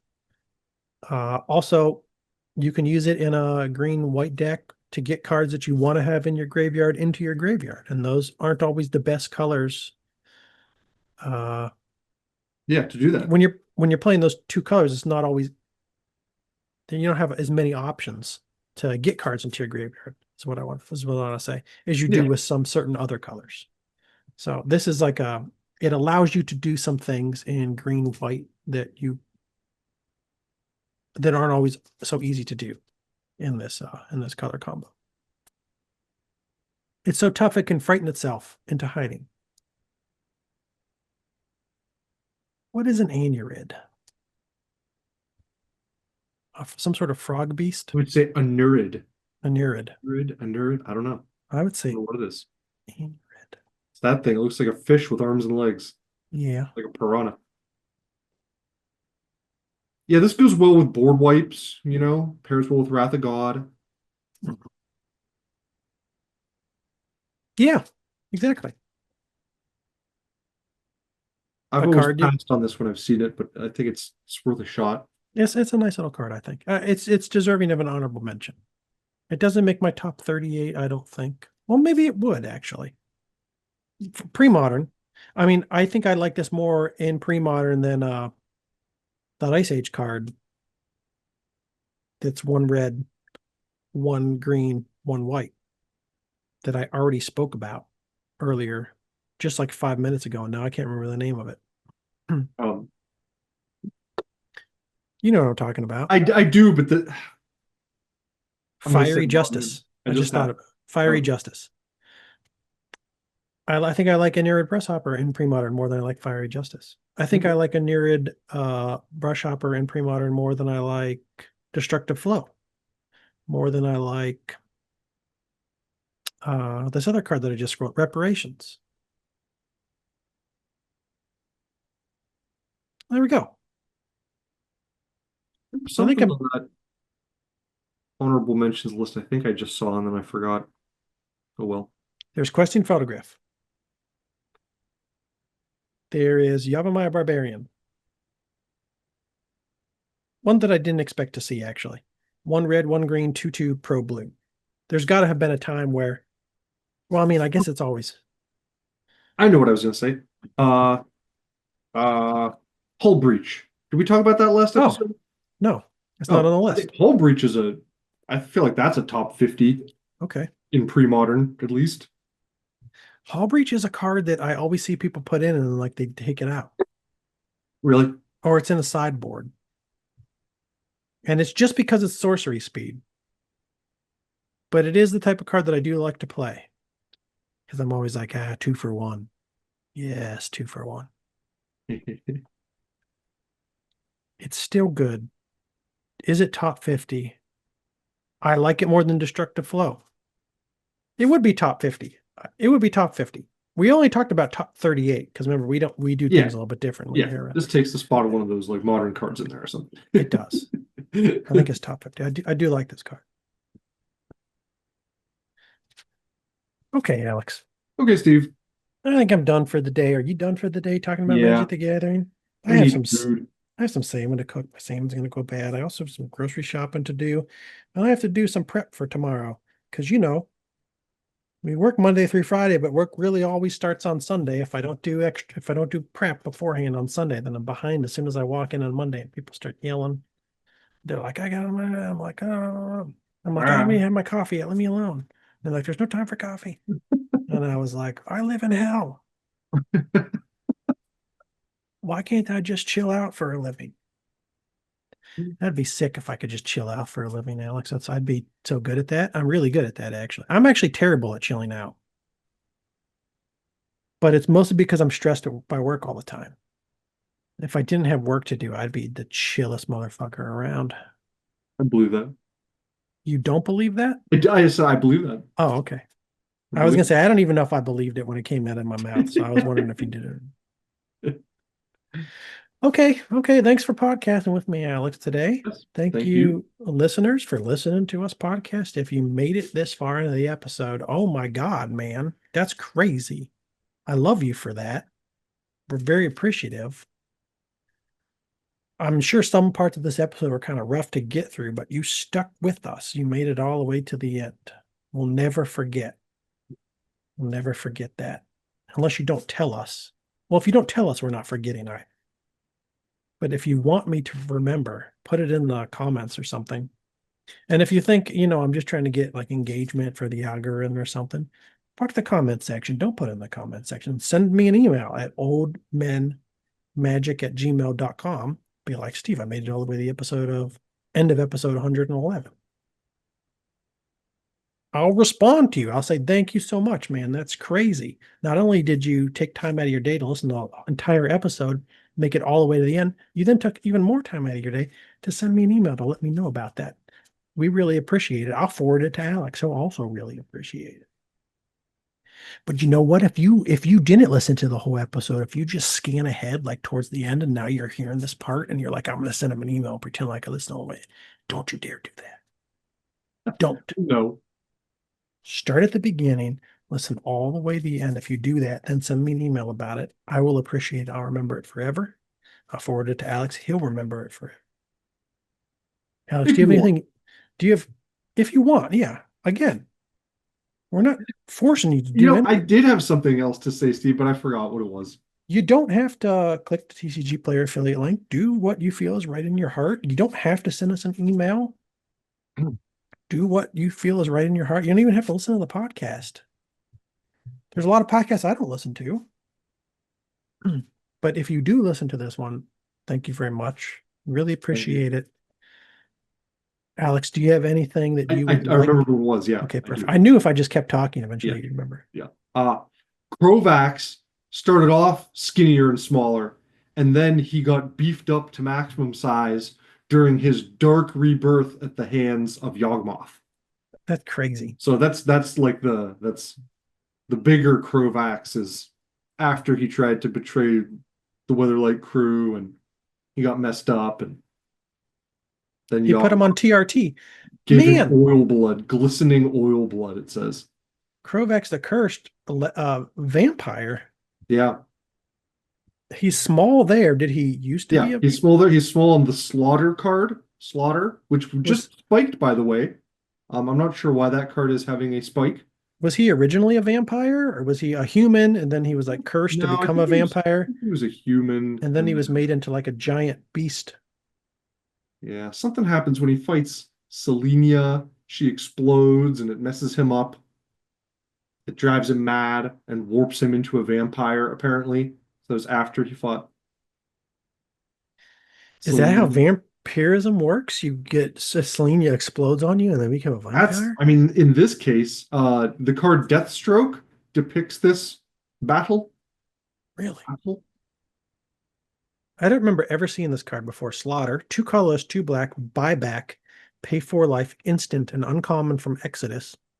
Destroy target non-black creature. That creature cannot be regenerated this turn. This is a very weird card to be spiking in price. Holy shit, it's Yeah. $8 now. Uh-huh. Uh-huh. What the fuck? In a month, it went from 30 cents, where it should be, to $8? Yeah. A 4 mana terror with a buyback? Well, it's because you can keep using it, but I can't remember. Still, Obviously, there's some other synergy, and I can't remember what it was, but I can try to look that up for next episode. fucking hell. This has got to be part of like a buyback Here cycle it where you is pay in the life for weekly buyback in winners. Exodus.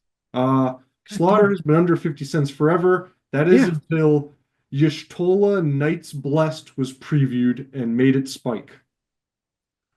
This is a white, blue, black legend.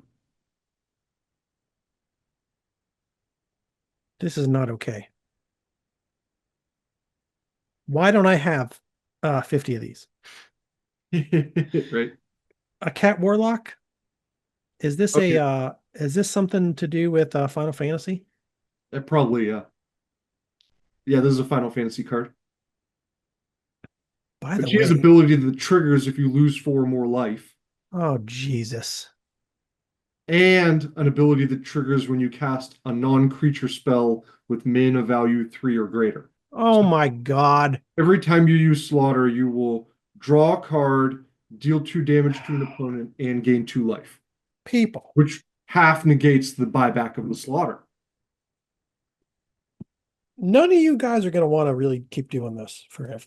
You're not you're not We'll going to get that think of much this fun. in 2 weeks. Yeah.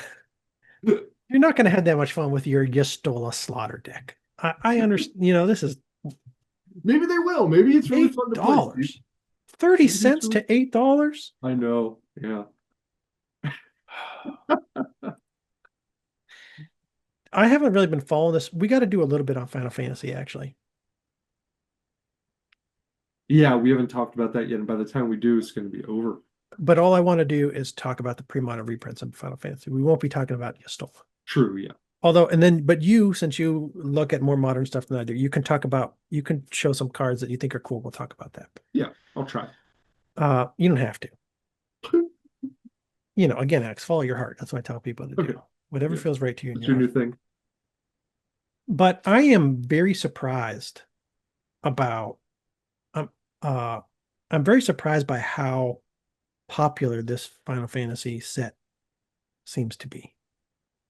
I don't know Are what you? I kind of figured it would be super popular. I did not, I guess I don't understand how much people love Final Fantasy. And, Yeah. these new crossover sets come out and then all the influencers, it's all the posts about how, they didn't do this for Ghostbusters, but they've done this for a lot of stuff. All of a sudden, they're all like, they talk about how like such an important part of their childhood. All these things were the most important part of their childhood, whatever. They had all these incredible connections. It's crazy. They have all these connections to every IP that Magic the Gathering decides to purchase. Anyways, I know people played Final Fantasy. I know Final Fantasy has been an incredibly like popular video game series forever. But I'm looking at the prices of these cards and I'm seeing all the media that it's getting and the degree to which people seem to be excited about it and talking about it. I'm like, is it outselling Lord of the Rings? I think they're saying it's going to be the best-selling set. Like, that's what I thought I heard too. That blows my mind. I didn't think anything would ever come close to Lord of the Rings. And if there was something that came close to Lord of the Rings, I did not think it would be Final Fantasy. I know people like Final Fantasy, but this is way bigger than I ever thought it would Yeah, be. I I'm probably just would have very guessed Lord surprised. of the Rings would do better, but Way better. I didn't think there would be any crossover that could come close to that. That was the ideal yeah, world yeah. to try to bring into Magic the Gathering. I'm just surprised by Final Fantasy. I don't know. I only ever played Final Fantasy VII. That was the only Final Fantasy game I ever played. I loved Final Fantasy VII. Mhm. It kept me home from school many days. My mom was like, "Are you getting ready for the bus?" And I'm like, "I'm fucking racing chocobos. Like, I'm not going to school today. I have chocobos to train." And that went on for like a month and a half, really, where I was free. Yep. But then I beat the game and then I had my fun with it. And then I went back to school. Yeah. And didn't really think about fantasy much after that, except every couple of years I would be doing something. I'd think to myself, "Yeah, Final Fantasy VII was really sick." That was it. I never really even heard many other people talk about Final Fantasy over the years. I Mhm. just didn't know that it was this big. That's all. We are going to talk about the pre-modern reprints that are available in Final Fantasy, though. Islands, plains, swamps, forests, mountains, and then even more. Oh, okay. Anyways, Alex, I'm ready to go. Go make Okay. my slam and go to the grocery store. Talk to you later. Good luck. I ain't gonna do this anymore. That's all for me. Goodbye.